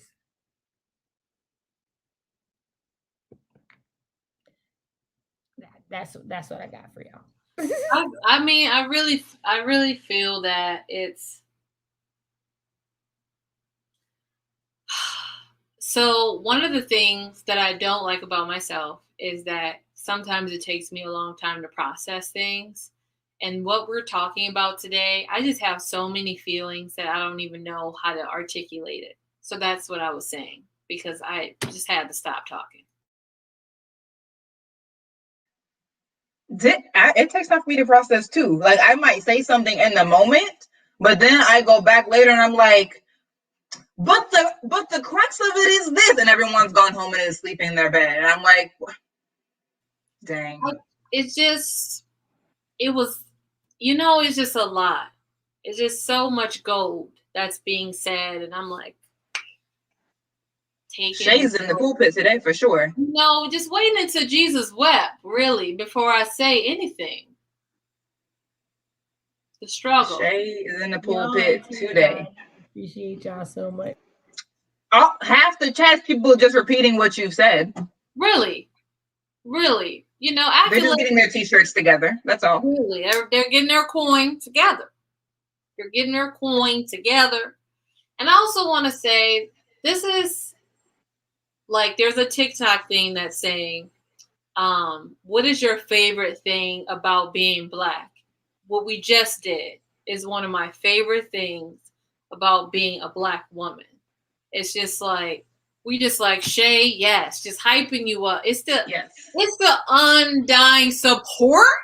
Amen. Amongst Black women. For me. Yeah. For me. Mm-hmm. One of my favorite things to watch are the videos of non-Black people showing Black women randomly hyping them up out of nowhere. Like, this Black woman was like, girl, show off your shoulders. Y'all, look at these pictures I took because she told me to take my jacket. Like, when I watch those, I always cry because I'm like, that's why I'll never want to be anything else. Like, because there's nothing else like us. Like, it makes me feel so good. Yep, nothing else. One of my nieces, she is fully white. And she's so tiny. She's 4 years old. Her name is Bergen, and she literally think I hung the moon. So when I come up to her, I'd be like, okay, Bergen, with the skirt. She's like, oh, yes. Don't you love it? I'm like, I love it. Yes, girl. Queen in my presence. You better work. And she's like, look at my shoes. I said, not the toenails painted. Not the toenails painted. I'd be getting deep into it, and she loves it. Like, she just all about it. She'll be like, Mom, Bree really loved my outfit. Like, I didn't think I was that cute, but I'm really cute. Like, she just like eats it up. I just like doing that. And she's also just love Bergen, this cute little smushy face. That's how I felt when I saw your I read almost 100 books already in the year tweet. Like, what you mean? So you're just out here killing it and it's 7 months into the year. What? I put my goal at 52 and I was proud I'm at 42 already. You almost at 100. Okay. I legit think I was like, let's do 20 this year. Like, both of y'all, I'm just like, and then she's over here casually crocheting. Casually. I said it. Listen, some things will never be me, but I'm content that I know someone who does it, and that person will be Shay. And by the way, Bree over here, I won't ever let the world forget that Bree made a bookshelf out of an old wine. Hold it. Like, you're not going to get me to amnesia that. I was like, first of all, that she did it. Second of all, that it's a video. Because I can't TikTok. I can't Insta the gram. I can't do the videos about... It's everybody ain't able. So then I was like, I am not as handy as these women. I can't crochet nobody a blanket. If you cold, you cold. All I have for you is a warm hug. And if you need some more oxygen in your life, I can't get you a plant. Because if I do, it would die. You'd have rotten oxygen in a week. I'm telling you. Like, I wouldn't be able to do anything for you. But Bree's over here with the plants and the books. I'm still waiting on the mini greenhouse video. Oh, okay. I was like, no, I know it's a video because I saw the mini reel. I know it's a thing. I didn't make it up. It is a video. It's coming out. It's coming out soon. I just want to say, y'all not about to make me cry on the YouTube. I know that's not about to happen. I want to talk about Shamala's comment, like, Aubrey, you have so much love, and the people who are recipients of that love are so lucky. So 100%. Let me tell you just a quick story. So in Peace Corps, when I was in Peace Corps Ukraine, there were over 200 volunteers. And of those 200, I think 30 of us was Black. So not a lot. Spread around the whole country. So volunteers before me created Black Peace Corps retreats. So that's when all the Black people come together and we kick it hard. It's Black space. We live in it for a weekend, right? So then when I had to take it over, or not had to, I volunteered to take it over. Everybody didn't have the coin, right, to get together. So I said, I have a 1-bedroom apartment. Let's just chill at my house. Bring your sleeping bag. We doing it. My friend sent me Black Panther. None of us seen Black Panther. I took the projector from the office. I had a white wall, and we did it up in the living room. Amen. It was 30 of us. We did it. So then we created this thing, my friend and I created this thing called a hot seat. So for 1 minute, each Black Peace Corps volunteer sat in a chair and we just threw compliments like, your hair, it's your skin for me. You just wonderful. You brilliant. Like, just for a minute, just nothing but accolades. And one of them said to me when I sat in the seat, I didn't know that much love existed in one person. And to this day, it like fucks with me, man. Like, so seeing that just made me emotional. Cause like, she was like, you know, our mom, like Gail's like she's in her mid-60s. And when she said that to me, y'all, fucked me up. So seeing that comment reminded me of that time when I was like, forcefully trying to gather all the Black folks to hang out in rural Ukraine. That was the end of my TED Talk.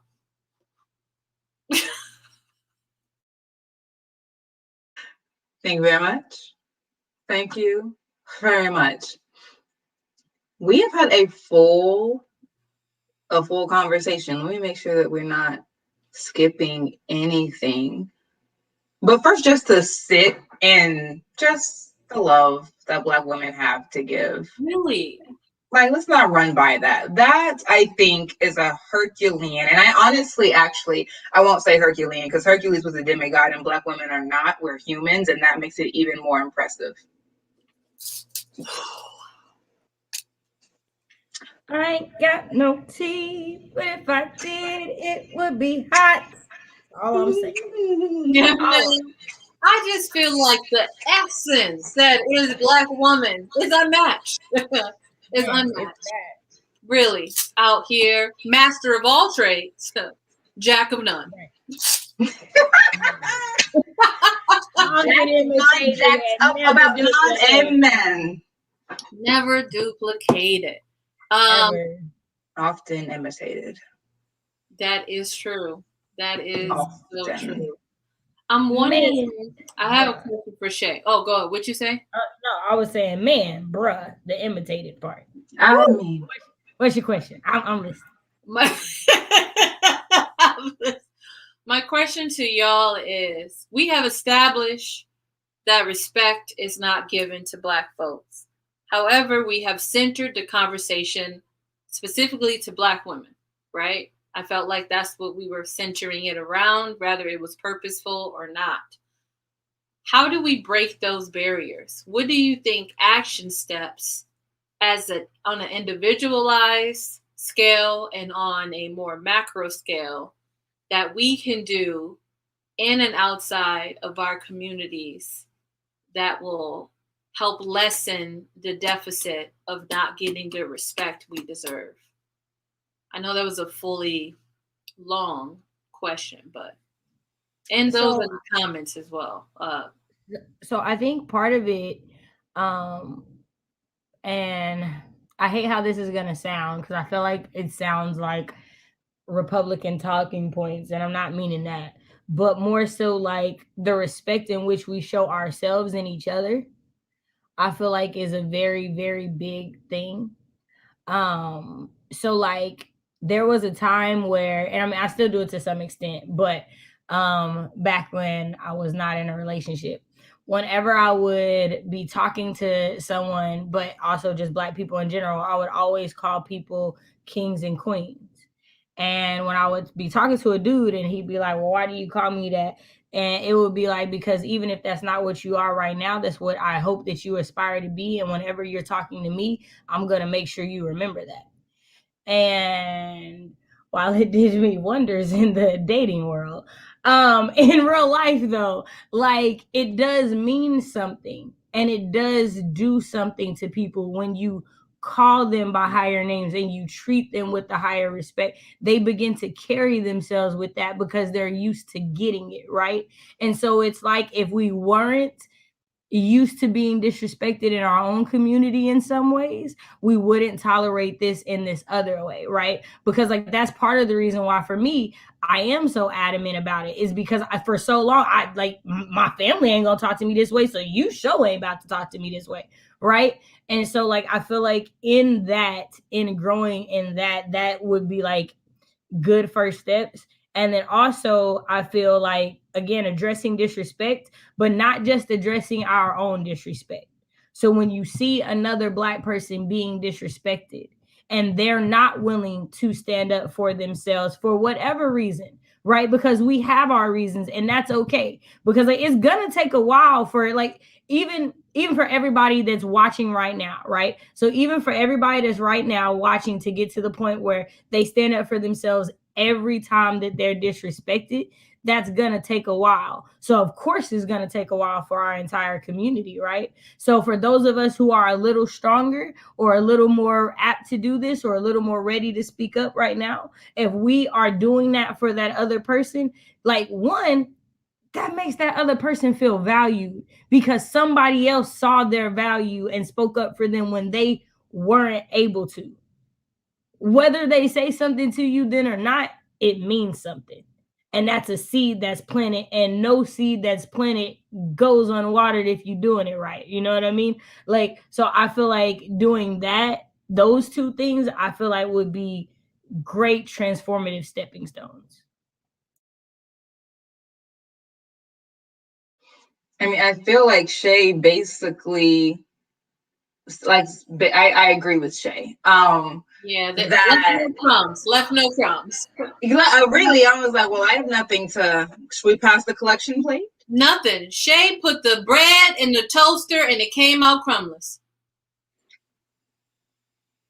I don't know what you want from us. Like, there's nothing else to be said. It pass the unsaid. collection plate. She said what she said. Huh? She said what she said. I'm gonna hit Whitney. I love you.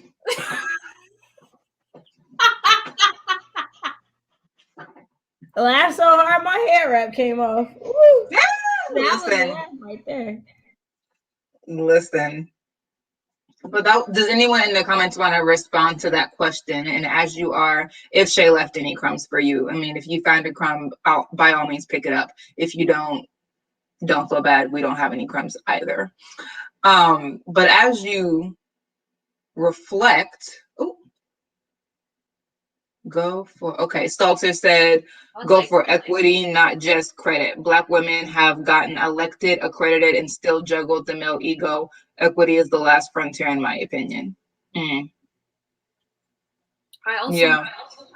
also want to piggyback on what Shay said about like the way you address people. My granny will say, speak it into existence. Okay. Amen. Amen. So when I was a little girl, I told my dad I was going to be a doctor. I know what kind, of what source, of what. Mm-hmm. I just knew it was happening. And it's still happening, pending. Okay. Amen. It's happening. When we don't know. But it's gone. We're working hard so that it can happen. I'm actually applying to graduate school within soon. I'm just going to say soon. I'm not going to tell you when, but soon. So for me, I've always seen that as a higher version of myself, because ever since I told my dad only calls me doctor. He's been calling me doctor since I was little. He's like, oh, what you doing, doc? What's going on, doc? Oh, doc, the doctor, doc. It's constantly. So for me, I feel like you can't keep speaking it into existence for there not to be action to follow. So for me, I feel like words matter. And, you know, Maya Angelou talked about words. She said one day, I'm paraphrasing, and I've paraphrased this before, that one day we'll understand the magnitude of words. One day we'll understand what they truly mean and how they are measured. And to be careful of the words that you allow to be said to you, in front of you, and in your home. Because those words will seep into the walls, seep into the drapes, seep into the floor, and then seep into you. And now we have Breeze Toast, rising crumbless. She put the toast in and it said, and still I rise. Crumbless. I'm crumbless. I rise. If we're going to Maya, let's just go all the way. It said, and still I rise.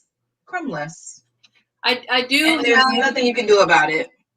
I do have something else to say.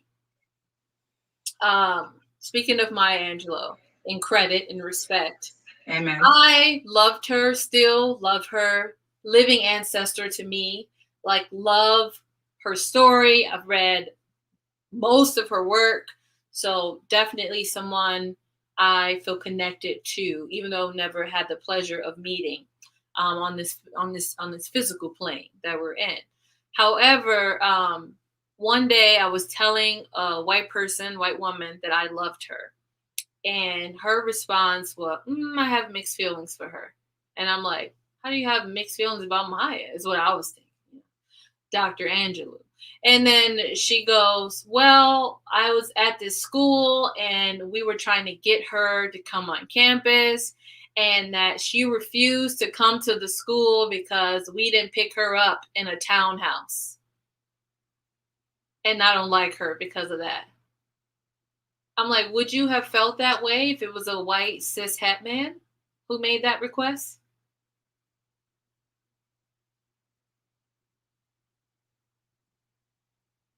Okay. You know, and that brings me to my answer to this well-asked question, Dr. Bree, which is, and the scratch is included in my answer.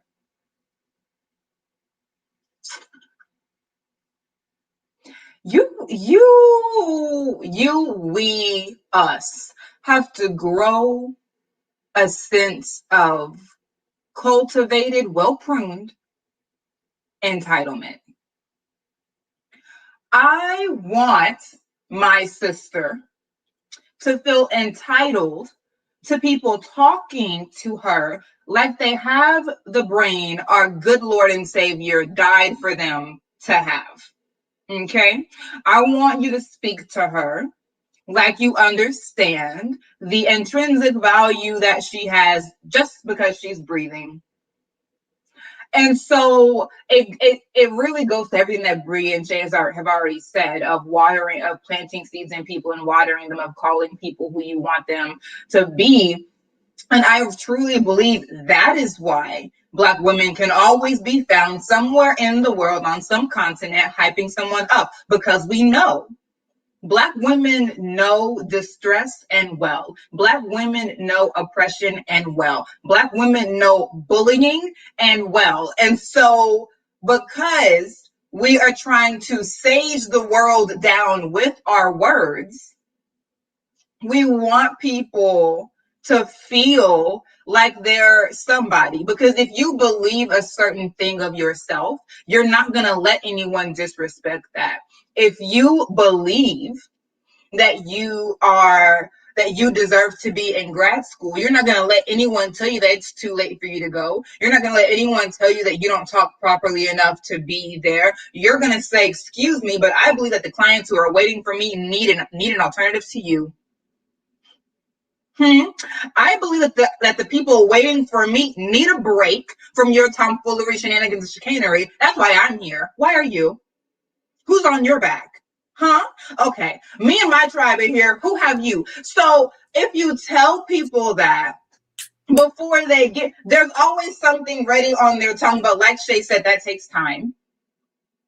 I have the gift of gab, so I'm always ready to pop back with a response. But in others, that has to be grown. And so we help them in these small ways of just, fertilizing them a little bit, pouring some water on the seed. Girl, and I've literally had friends do that for me, right? Like I've had friends say, like if a professor says something crazy to me and I don't call them on it in the moment, I'm like, yeah, I don't know. I don't actually do that much. I haven't done this, that, or the third. And then a friend, Black woman, inevitably, will say, actually, you did this, this, and this. You created this. You volunteered for this. You organized this. And I'm like, I forgot.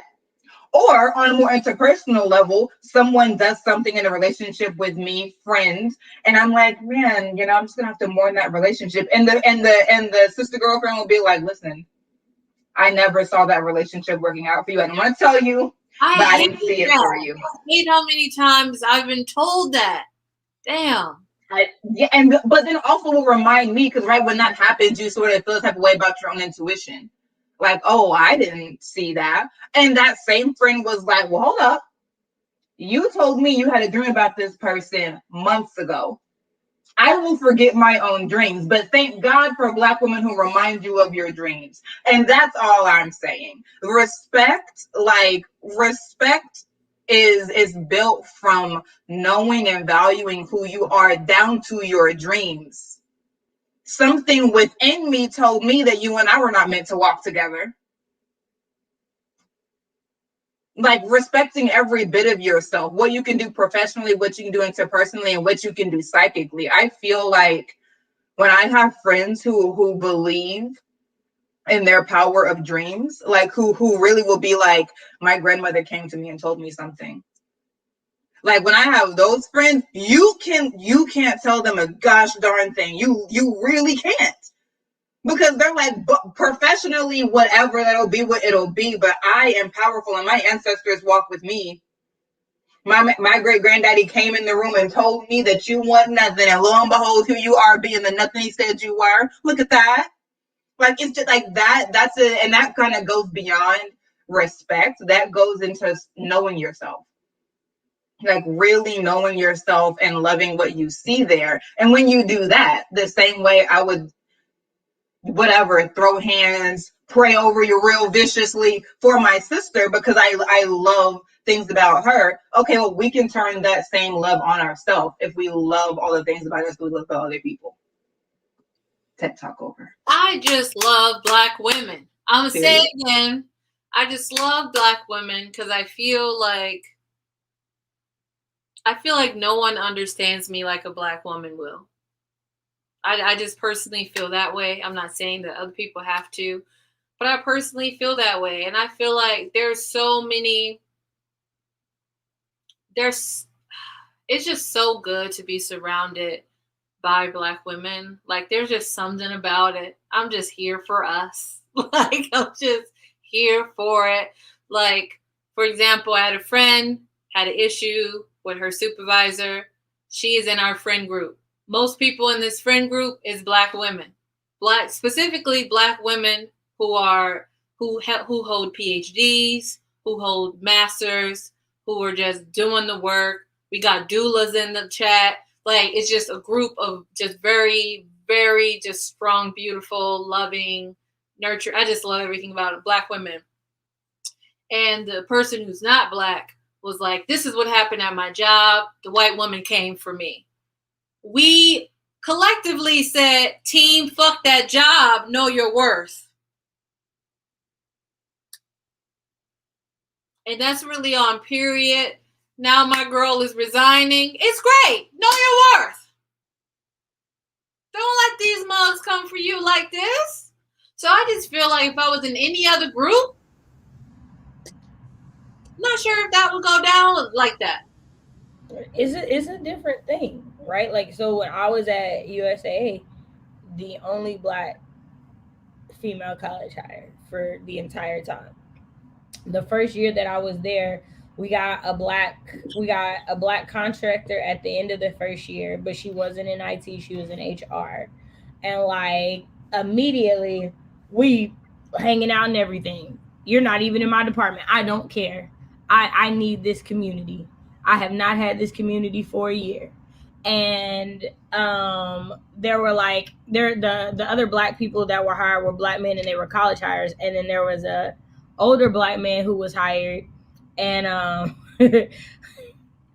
he was from the DFW area.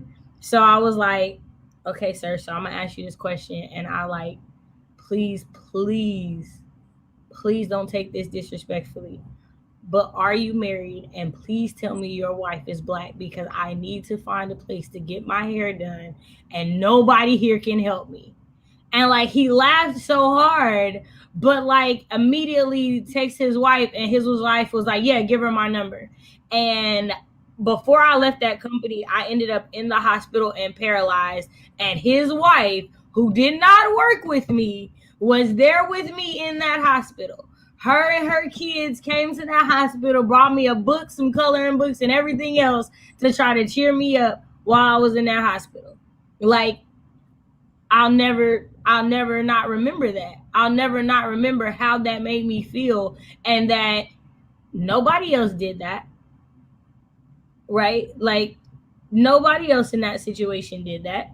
Like, the only other person that came to visit me was my best friend's mom, who lived in San Antonio, and I hadn't seen her in like 5 years. Had not seen this woman in 5 years. She saw on Facebook I was in the hospital, drove from San Antonio, Texas to Dallas, Texas to be there with me.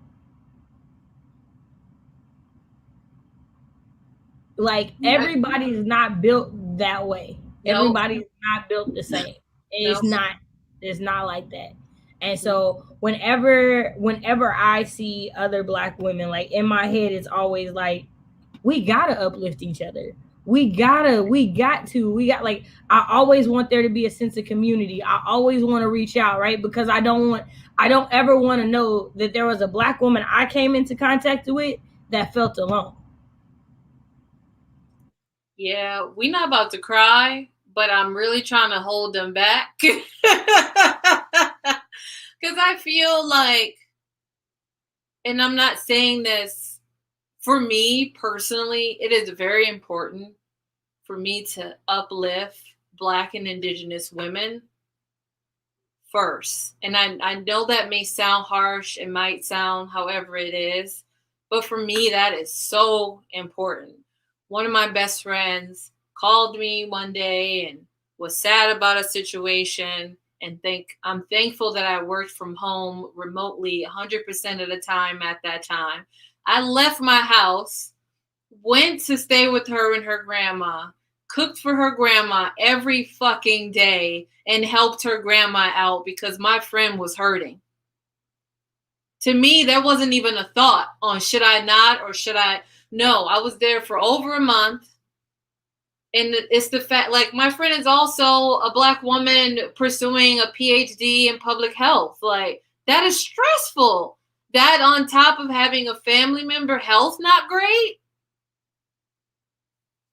No.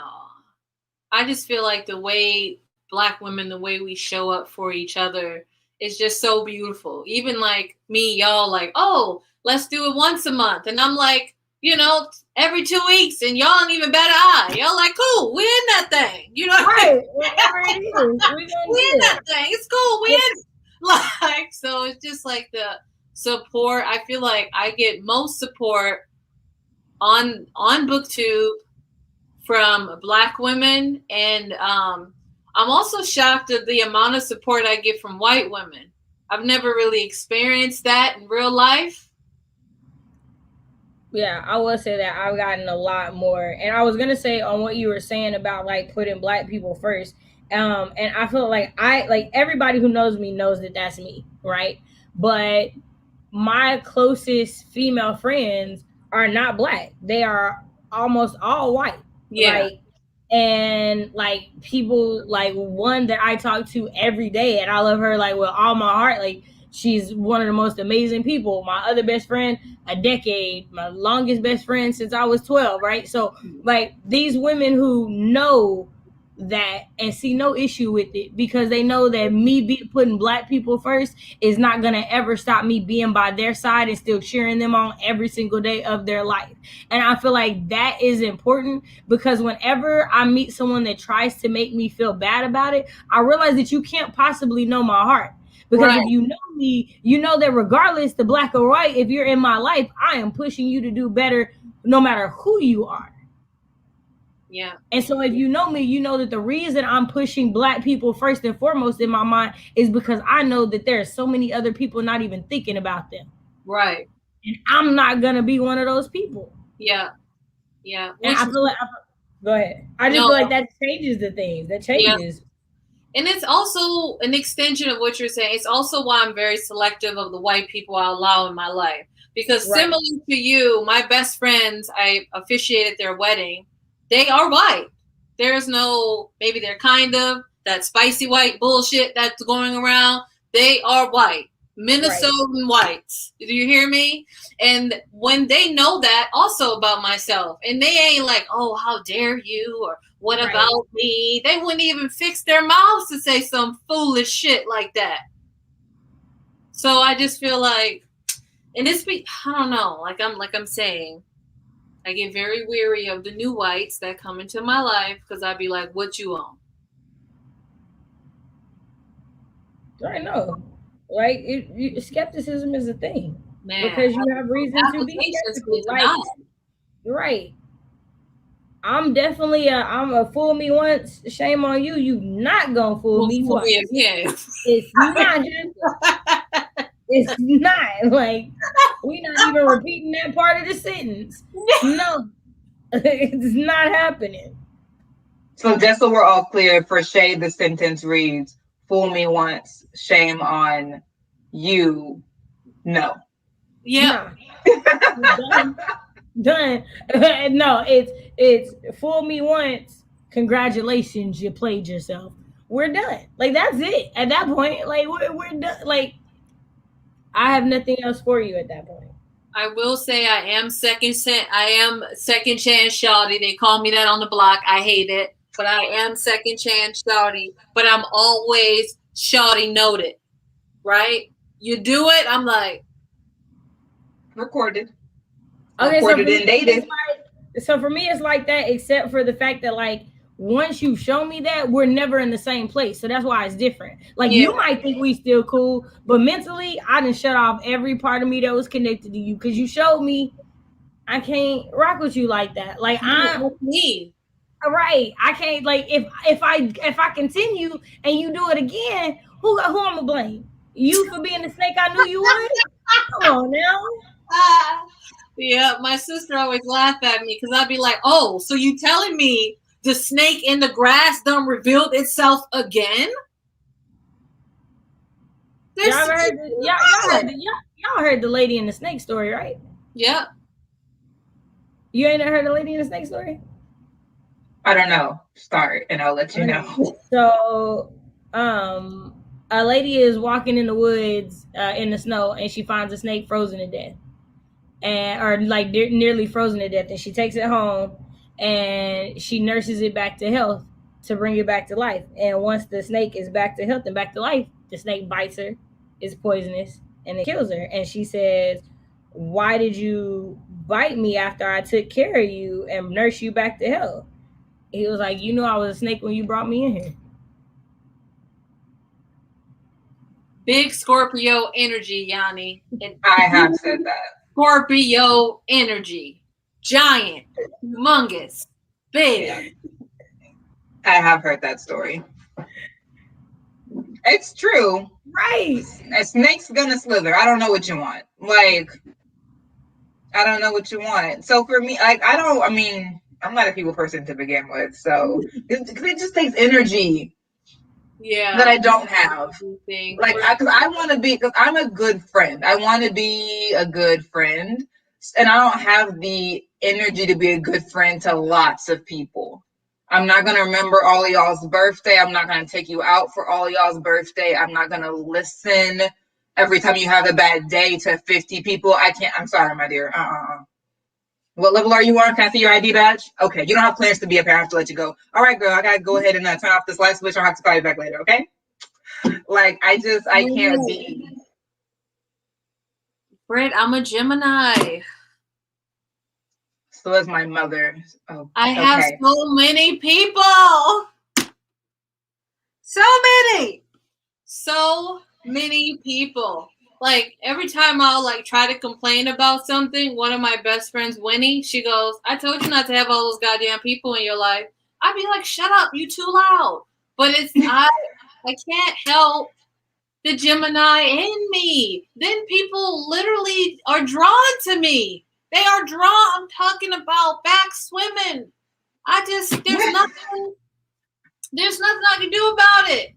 You have a magnetic personality, Bree. You just gotta have a strong screening process. So I've learned that, Bree, like, I attract a lot of people, but they also like remove themselves. Strong screening process. Like they remove themselves very like, I can't deal with you no more. And I'd be like, "Ooh, thank you." Like, it worked. The screening process is for everybody. It's for you. It's for me. If we're not a good fit, we both suffer. Right. And I think that's something I honestly struggle with, because for me, I want to vibe with every Black person, and like it's not a thing. It can't happen because our skin folk ain't kinfolk, and it's a lesson you gotta learn. It's a lesson you gotta learn. Did you catch the word? It's really. I will say this. I am very fortunate and lucky to have a team of Black people that are ride or die. And for sure. I'm talking about my friends. Like, I've been friends with them decades. Like, for example, they're probably watching this, so they're always low-key in the background. So I got people messaging me watching it. I'm like, so y'all not gonna comment? Right. Y'all not gonna say nothing. Cool. Right. Cool. So I'm in a group chat of my friends. I've been knowing them about 13 years. The group chat is called The Africans. Okay, let's get past it. That's what we are, The Africans. Right? Everybody in the group chat is African descent from literally from a country on the continent, except me. I'm African descent, but your girl Black slave ancestry. Okay, let's move past it. Most people in this chat are doctors in chemistry, polymer chemists. They out here with the shmoney. Most of them are black men. And sometimes your girl need a sponsor.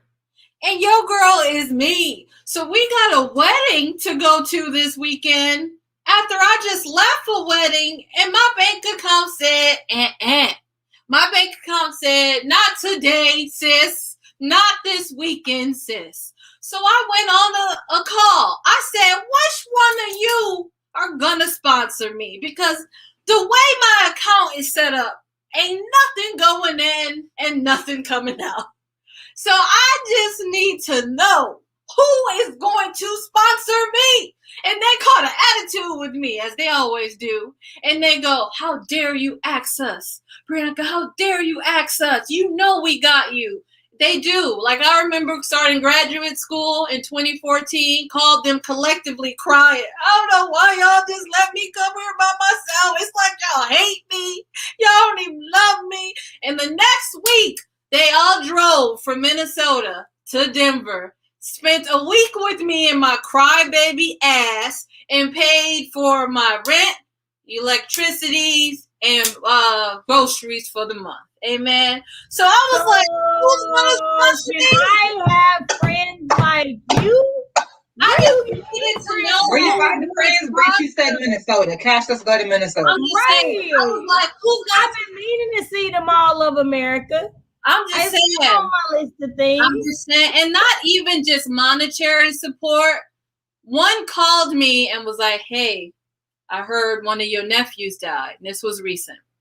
I said, who told you? He goes, Muhammad told me. I go, well, who told Muhammad? He goes, Abdullah told him. Literally in 2 hours, I get a phone call from Abdullah, Muhammad, Ibrahima, Finhas, like all of them called. And I'm like, are y'all taking turns? Like, can you stop?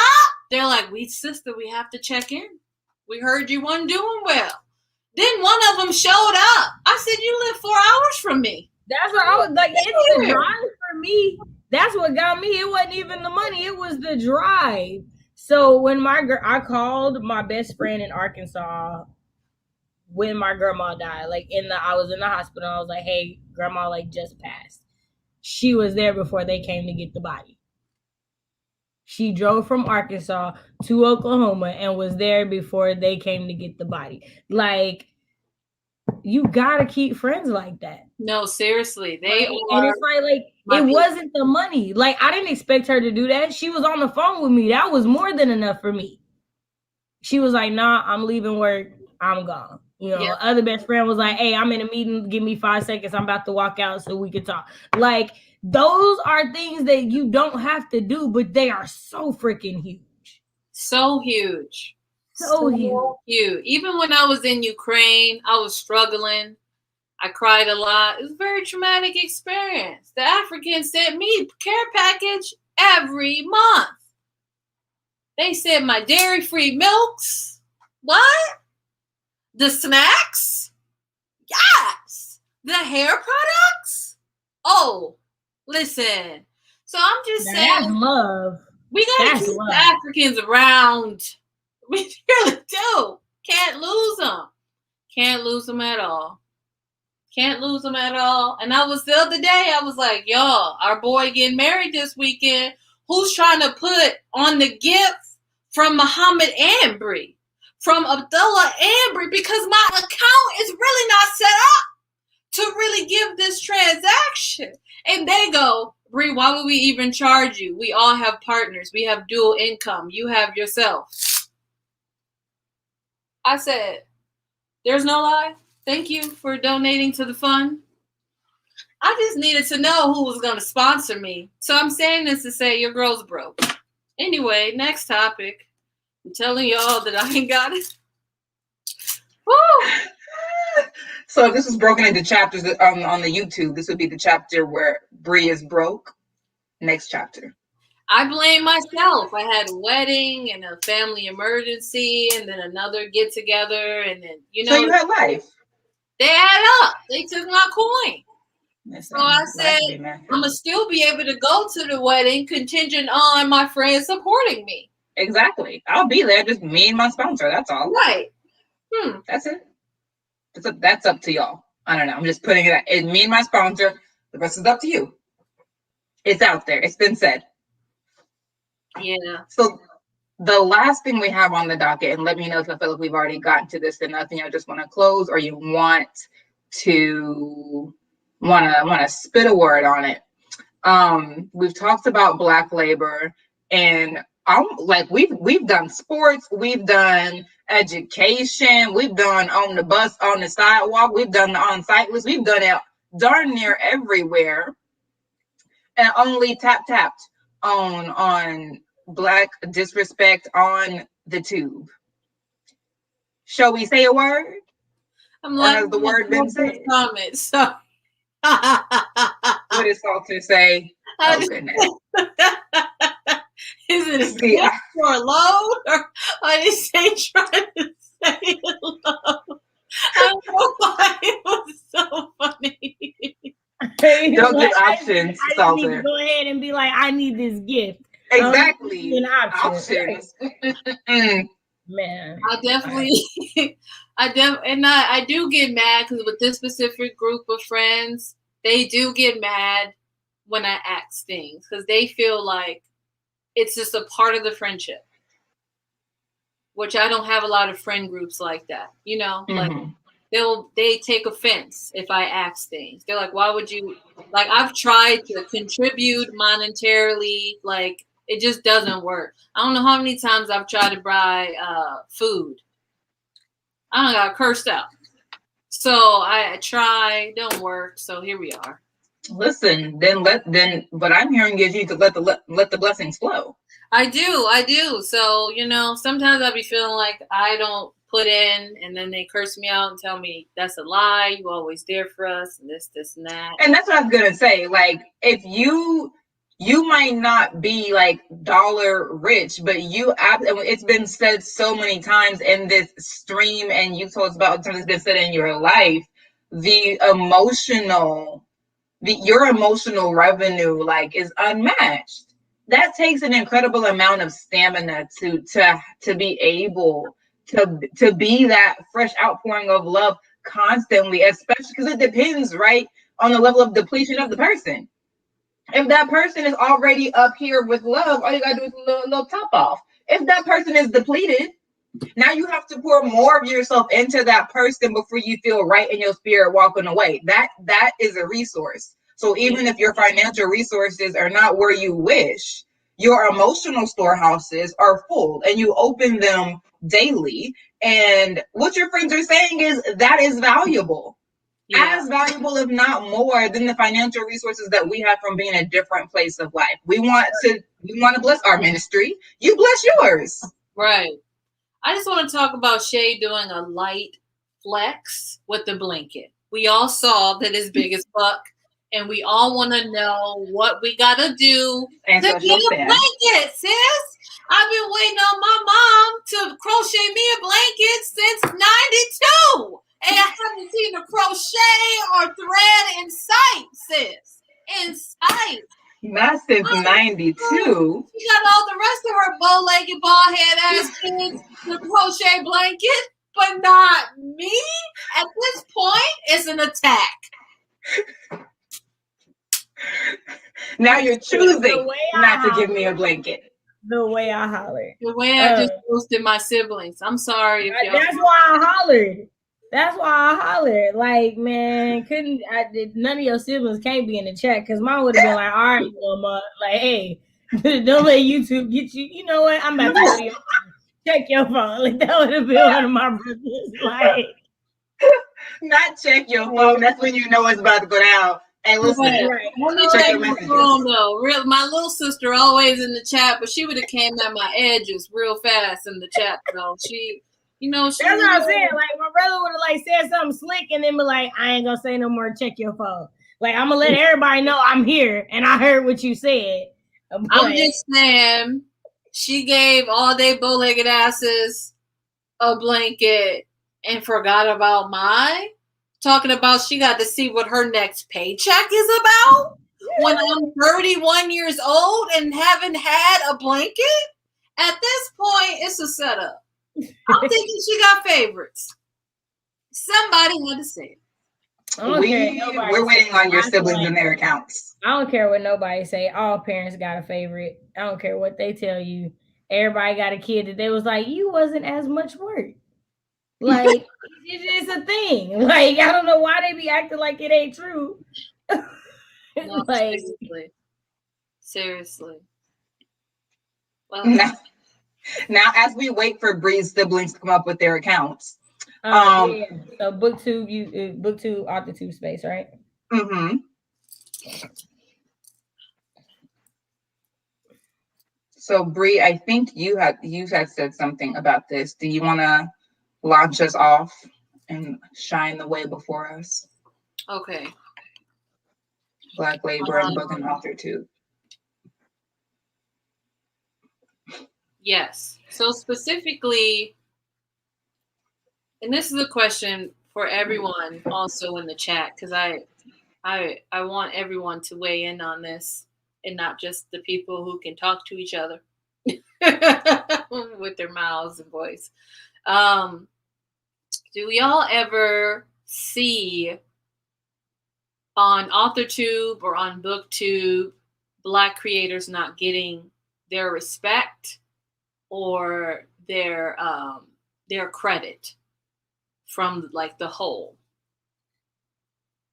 Because for when I see it the most for me is I see Black creators coming up with creative ass content all the time, whether it's AuthorTube or whether it's BookTube, and not getting the, I guess the platform or the audience they deserve. And then I'll see a white booktuber being like, oh, let me fold my laundry and tell you about the books that I got. And then they got just an obscene amount of views and watch time. So I don't know. Not saying that there's something about it, but I just feel like white creators on AuthorTube and BookTube have the space to be mediocre, and Black creators cannot be, because mediocrity is heavily rewarded in the BookTube community.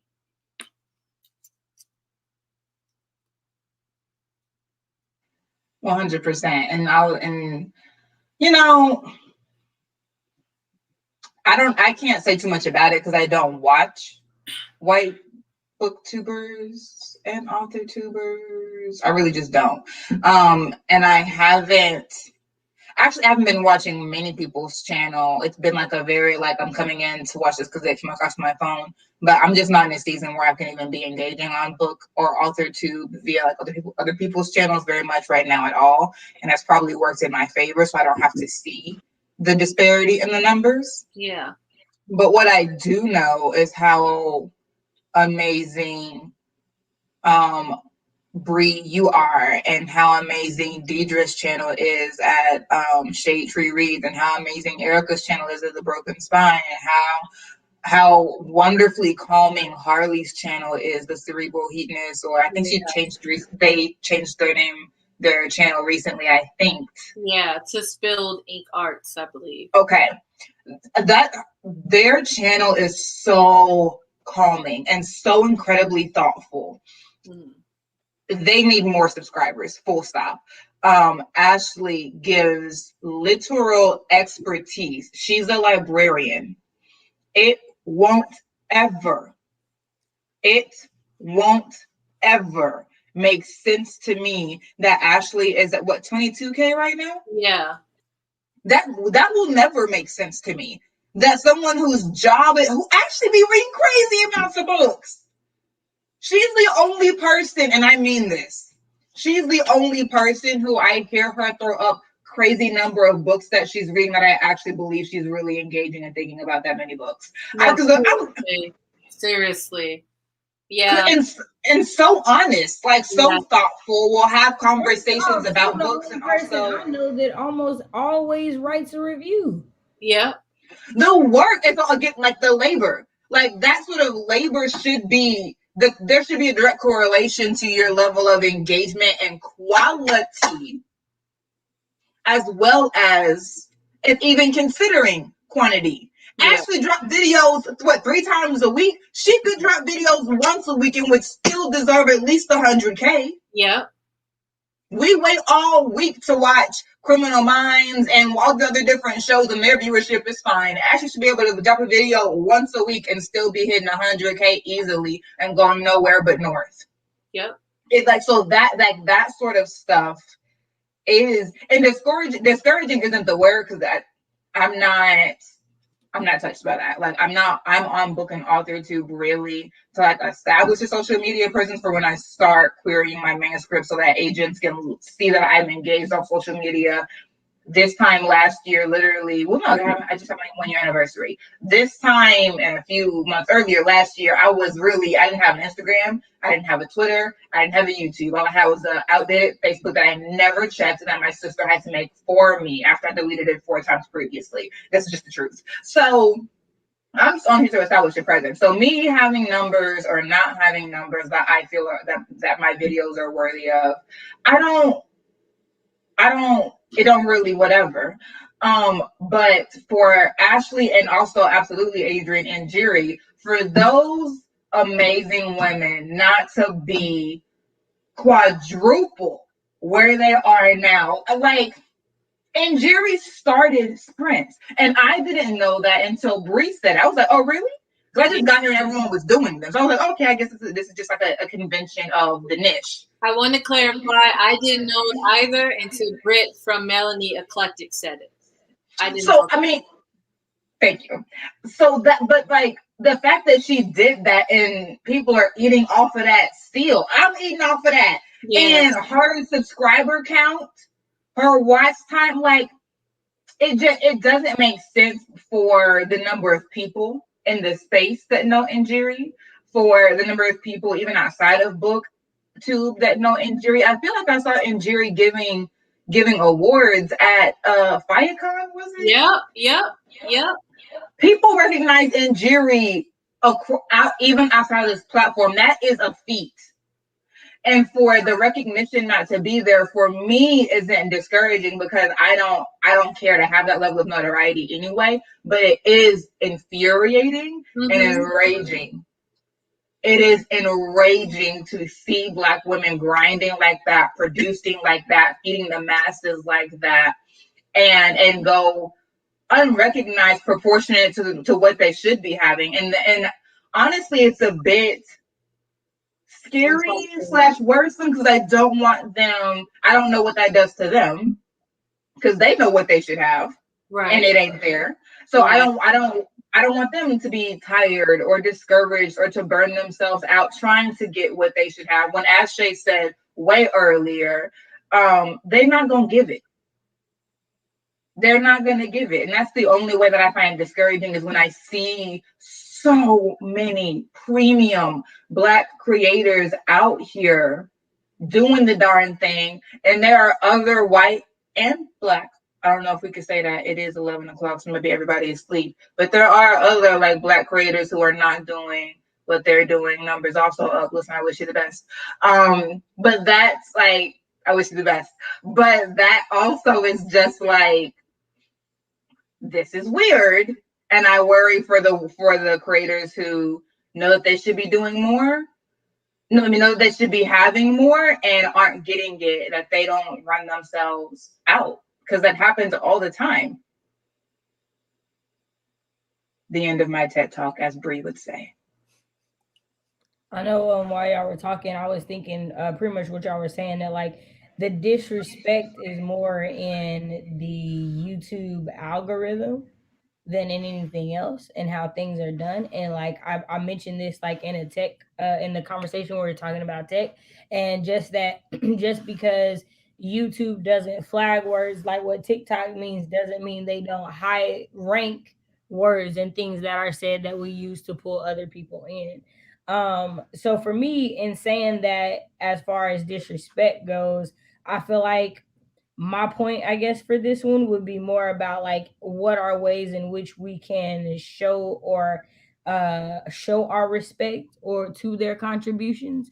And so like for me, a very, very clear way, and one that like it seems small until you realize how much you do it, is when I stream and I do sprints, I only use timers from Black creators. The reason is that's guaranteed watch time. Why would I not be giving that guaranteed watch time to a Black creator?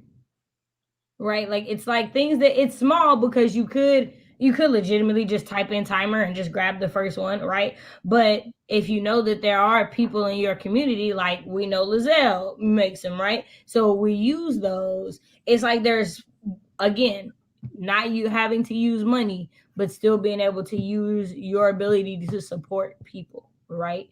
It's trying to engage with videos and in comments more. It's sharing when I see someone drop the video on their Instagram in my story.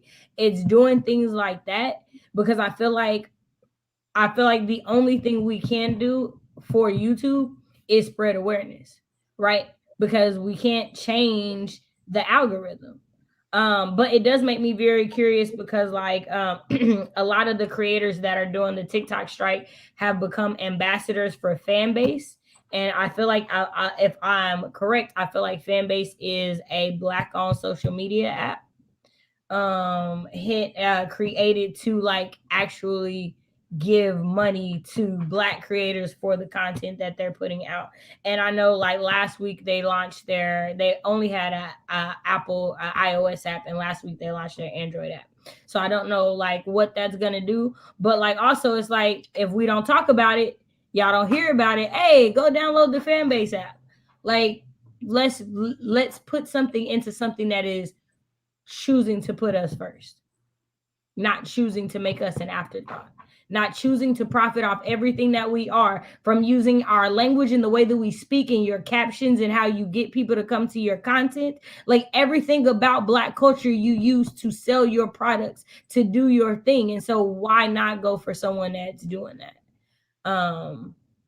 Like their phone numbers, I'll block it. Oh, okay. Oh, you're talking about YouTube.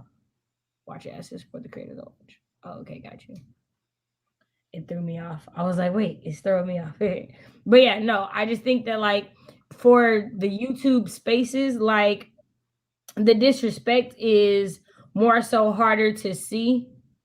In like individuals, it's more like a collective thing. You know what I mean? Like it's like we collectively act like we don't see these things, or like we collectively let stuff slide. And that's another thing that I think is disrespectful to Black people, is I feel like when you let other people slide with stuff and then you come at Black people's neck sideways for the same thing, like it comes off real disingenuous. And it comes off like you just don't like us. Not that you don't like the action that we did, but that you don't like us because the action was fine when someone else did it. I feel like those are the things that I see within these spaces that like are the bigger like disrespect issues, I guess.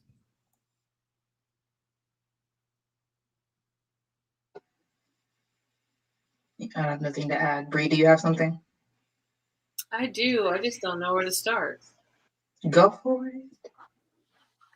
I'm just, look, these gnats, I done told y'all, I am in a lie. And y'all really out here acting wild.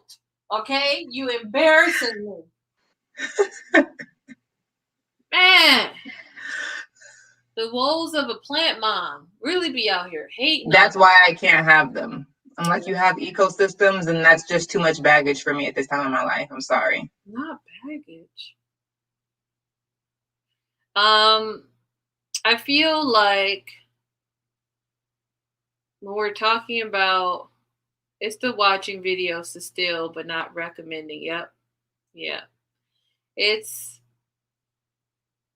I don't know. I feel like for myself and my platform, I just feel like it's just what it is. I don't know if that makes sense. Like I don't know. Yeah, no, I feel like we talked about that last time when we were like, when someone was in the comments and they asked, so what do you do to make your content stand apart? And we're all like, we just do us. because like I'm not gonna fight the algorithm to get somewhere. I'm just gonna do me, and if I get there, I get there. Right. Like, but I'm also not going to tire myself out to make content either. So I've definitely switched up how I'm gonna do it, right? Like, because again, y'all not paying me for my time, so you don't deserve all of it. I give you a little bit, but like, there's levels. There's no lie there. I don't know. It's very interesting because I feel like for me, even though I'm a jokester and I'm ha ha ha funny, I also think that I'm a serious person. Like I can take things very like in serious ways. So like sometime it can be, and if I'm being like fully transparent, it can be a hit to my ego when I put out videos that took me so much mental capacity to do to not get any like views or just not engagement. Really, it's not even about the views, it's like everything. And to see like someone else show up as mediocre as possible and get all of this like raving shit, and I just be like, I don't get it, because I like to think I'm giving substance,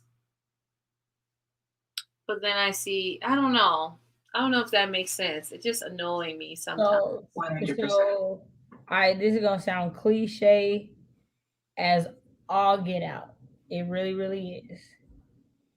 But like low key, Bree, everybody ain't got a Rolls Royce either.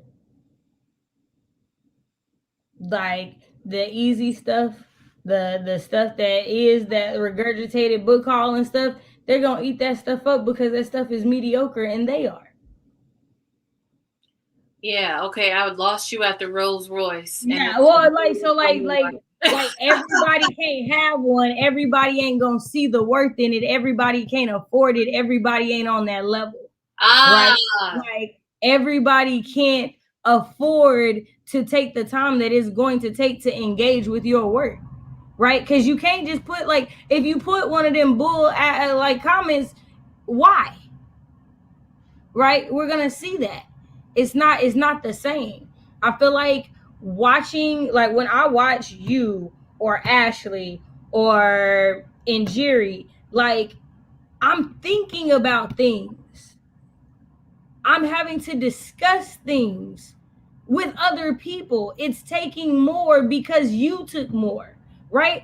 I don't ever talk about nobody's book haul. I don't ever talk about nobody's TBR. That ain't one of y'all's. Like, they're not TBRs, but wrap ups. If it ain't one of y'all's, because there's no content in what you're doing. And I just feel like it's gonna be hard. It's going to be one of those things because like everybody always likes what's easy, right? Like it's not easy to sit down and like engage with the Song of Solomon and Black trauma in children. That's not an easy conversation. And one, I feel like now that we like know each other a lot more, hey, let me know you're working on a video, be like, hey, this video coming out, so I can like be aware. So I got you. Cause like that's the other thing is like when I know someone's video is coming out that I know, like it makes it easier to be like, ooh, I'm gonna make sure I watch that one. I already told you that one. I was like, I gotta mental health gotta be right to watch that one because like childhood. I understand. Right, like I know, but it's one I want to watch because one, I know the work that went into it, and I know it's a conversation we need to have, right? And I think that's the other thing. But that's all I'm saying was just like it's gonna suck, but it's because it's easy.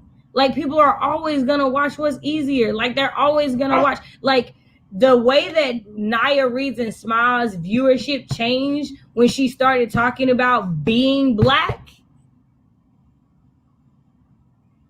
Like they love you when they don't have to acknowledge what you are, and they can't watch you, Bree, and not acknowledge what you are.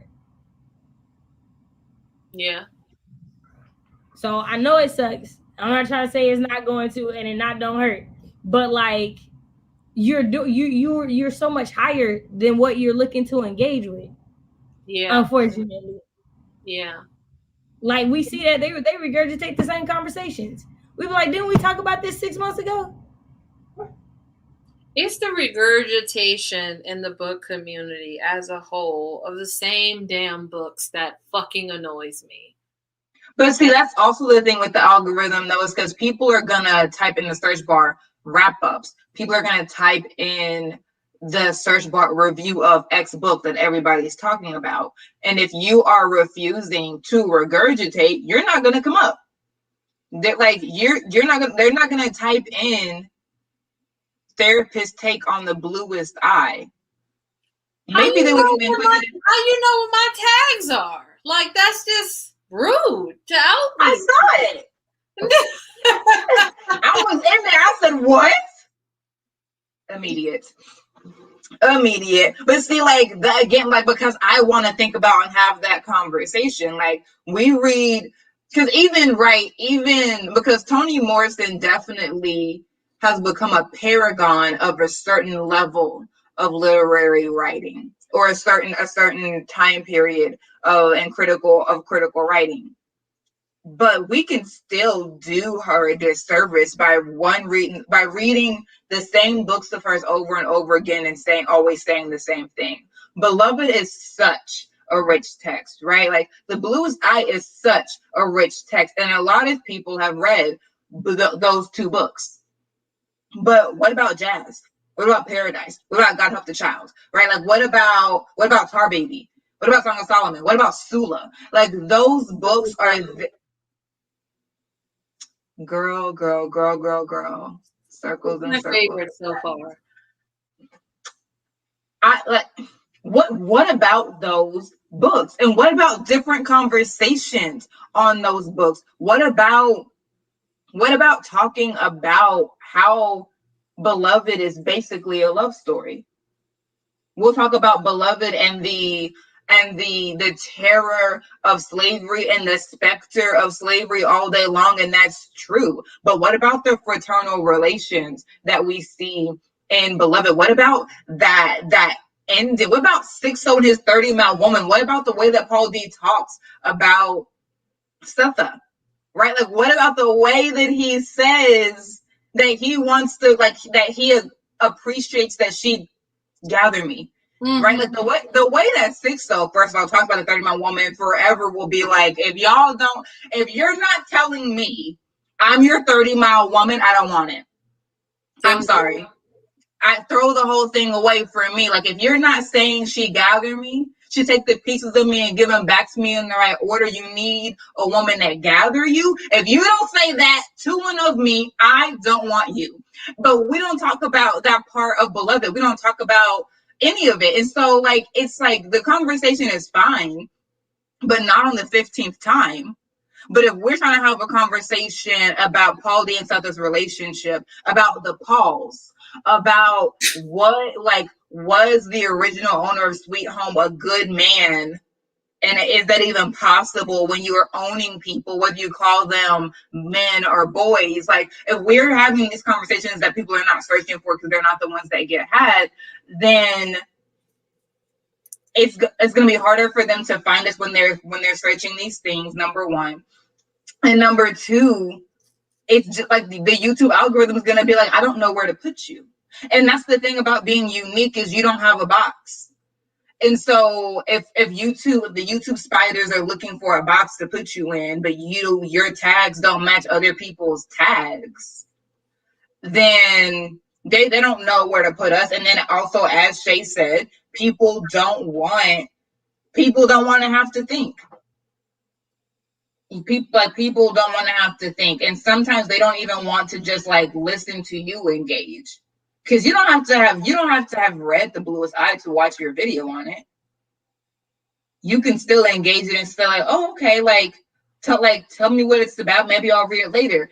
But again, if you don't really want to talk, because Toni Morrison is not no surface writer, you're not going to engage Toni Morrison and not go deep. And so if people really can't bear to behold the abyss, and they know that you and your reading have committed to behold the depth of the story, of the structure, of the craft, they don't want to even witness you beholden yet because they're not ready. Like they don't have their deep sea divers on.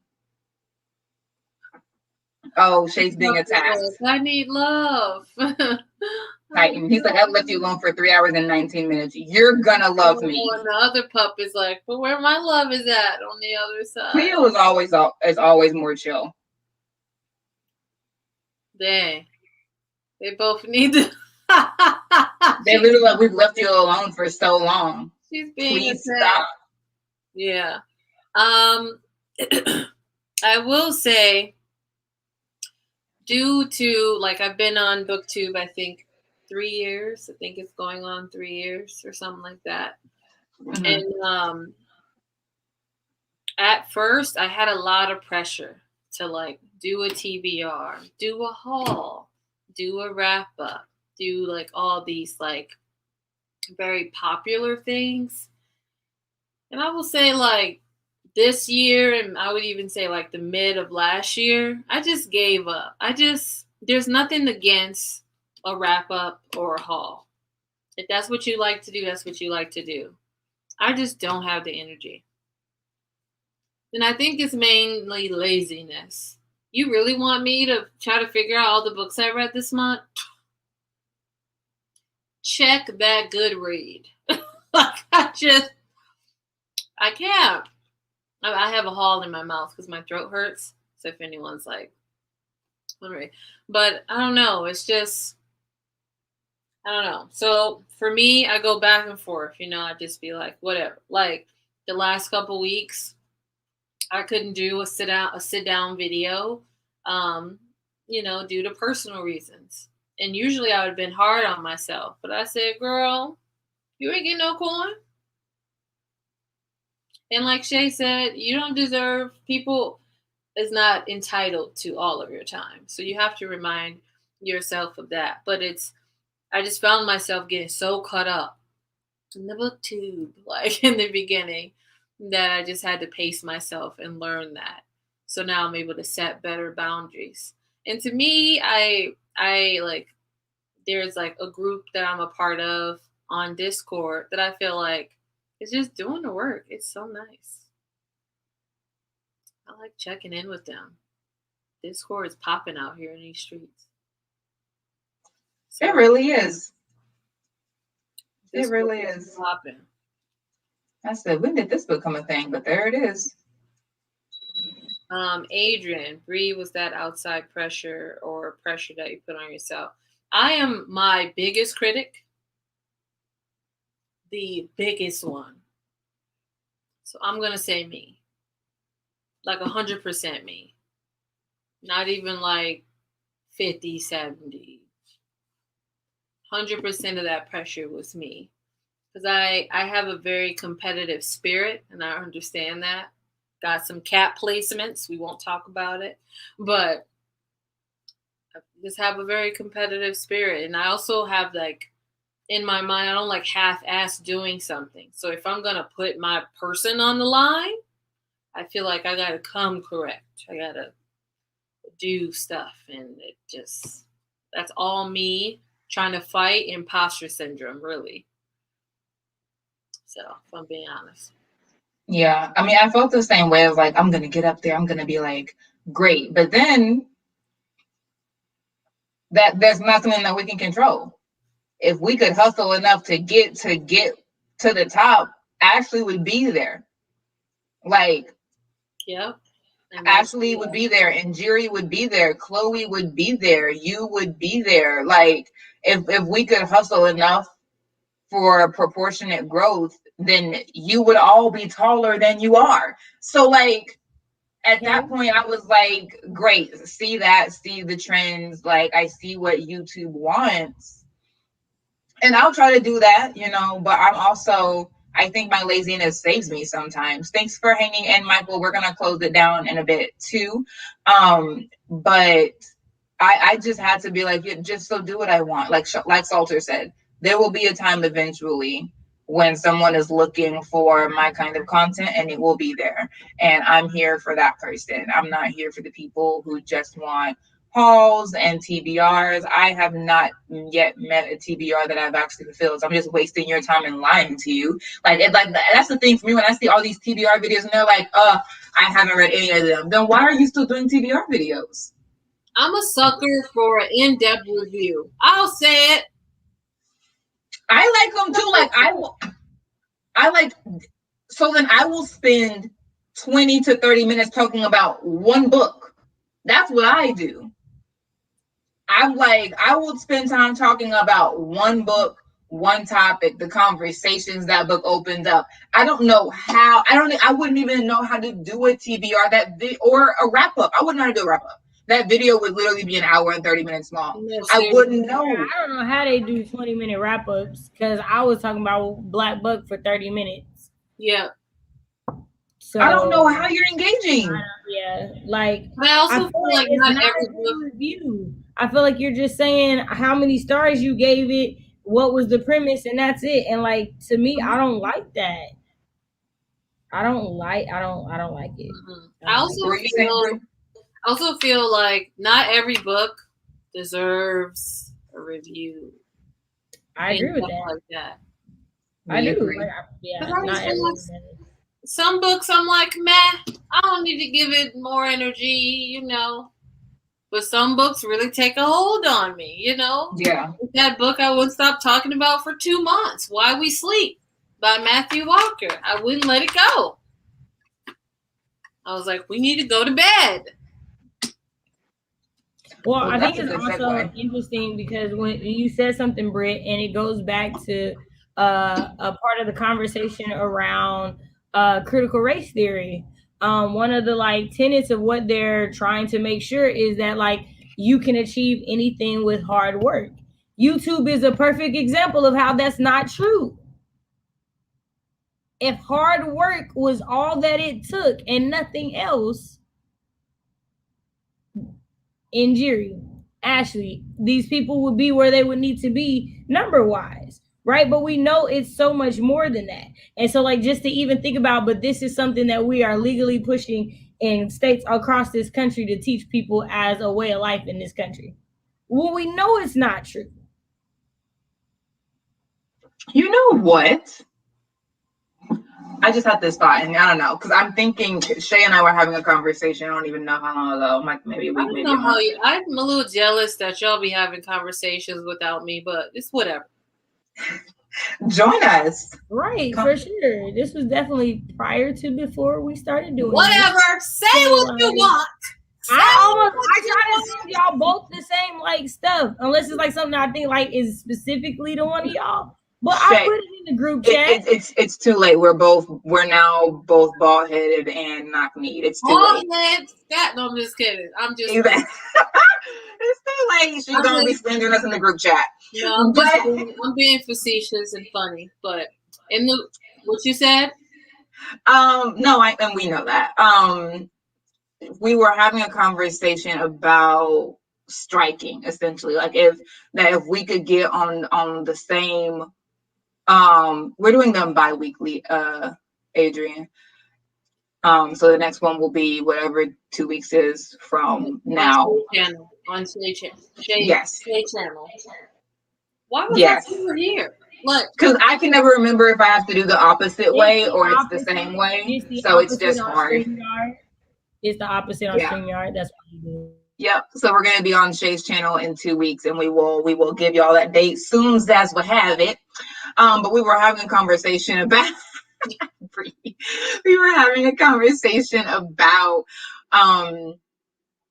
if we could have some cohesion in the Black community, which this is a perfect example of how the Black community is one of the oldest myths in our country.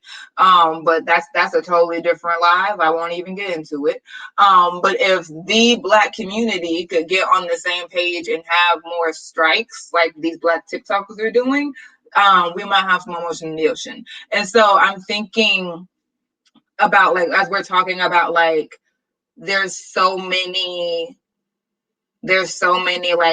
wrap-ups and TBRs and this push to produce the same content for the sake of being seen, and people don't want to go deep, as Shay was saying. And I'm just wondering, and thinking it would be so amazing if from the largest Black booktuber and author tuber to the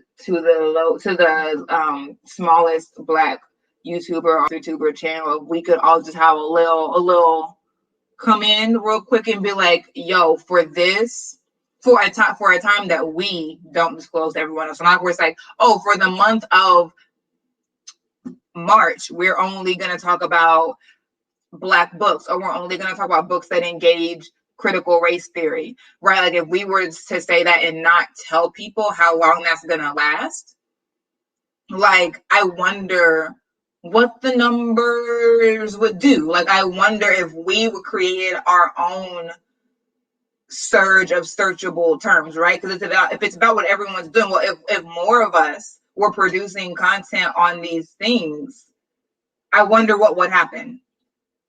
That's all. It's about I had 5 seconds to go, but I just wonder what would happen if we did that. Which is why, to plug myself, which is why I need all the Black creators, amen, to help. And Black Awenathon this year. I will for you. I've honestly never celebrated Halloween before, so that's why I've never like done anything for it ever. Like I've never dressed up, I've never went trick or treat, like nothing at all. So I've just never been involved. But like, I'll do it for you for sure. We gotta get you into Halloween, my favorite fucking holiday of all time. Let us know what you need. But yeah, it would be cool to create our own grooves in the algorithm of like you like, because the YouTube is an algorithm, no matter how racist. So like, and even if, and I think Shay said this in the last live, to create our own little study like that person did on TikTok where they were like, you see when I search Black power or whatever, that nothing comes up, but I can search white supremacy and now it's glowing in this biscuit, right? Like if we did that on YouTube to see like whether the numbers go up or whatever, to say all the Black creators in the bookish and writerly space for a month, like undisclosed to their subscribers, did this, and this is how the algorithm responded, whether it was well or ill, just to see how YouTube the algorithm responds, but also how YouTube the people, like these people who are like, oh, I love you and I support you and anti-racist this and the third. Okay, are you gonna still rock with me when I get deep into race and equity and whatever? Because we also recycle those conversations. We can go deeper on race than we do, because but we only spend February on it. So I just wonder what would happen if we did that. It would be wonderful. It would be difficult to coordinate. Because like Shay said, all skin folk and kin folk, and not everyone's gonna answer the call. But it would be cool to try. Some people will tell you up and down that they already do that. They will tell you what? They'll tell you up and down that they already do that. I'm just saying, just build each other up, and I'm not trying to be a pessimist. I think I'm being a realist. Build each other up in the Black bookish community is such a great idea. The reality is, I don't want to say it's like, the reality is some challenges. Mm-hmm. There are, for sure. Because yes. I, like, even with Black Awenathon last year, I didn't reach out to a lot of people because I was just new and like not really like knowing what's going on. But the people that I felt comfortable or just reached out to either said, no, I'm not doing that, I'm doing something else, or no, I don't want to work with you, or literally left your girl on red. So for me, it's like, and these are Black booktubers who have over, 30K subs, but everyone who had around like 20 or below or hundreds, like myself at the time, was like so willing to help. And I just felt like there was like this arrogance vibe. And I also think it was an age thing too, because I'm older than they were. So I'm wondering, because it feels like in the book community that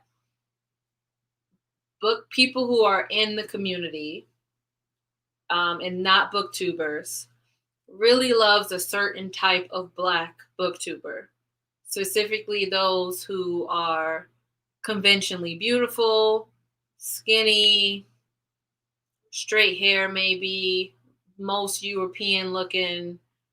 I just feel like there's a certain vibe that people like. That I even said in our last live that we do not fit the mold of. So it's just interesting how I have tried this approach of build each other up and like share content and do those type of things, but like it's not a reality. I would love for it to be that, but it's not.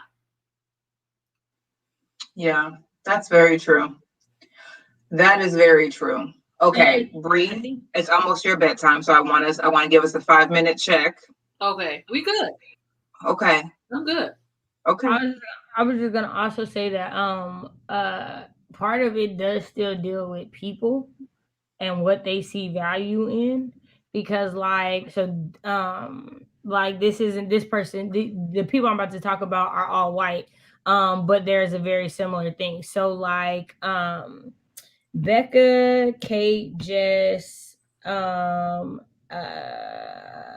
is the other girl's name? I can't think of her name. Oh, bless her heart. I feel bad. I can't think of her name right now. Brooke, were white author tubers that all started around the same time.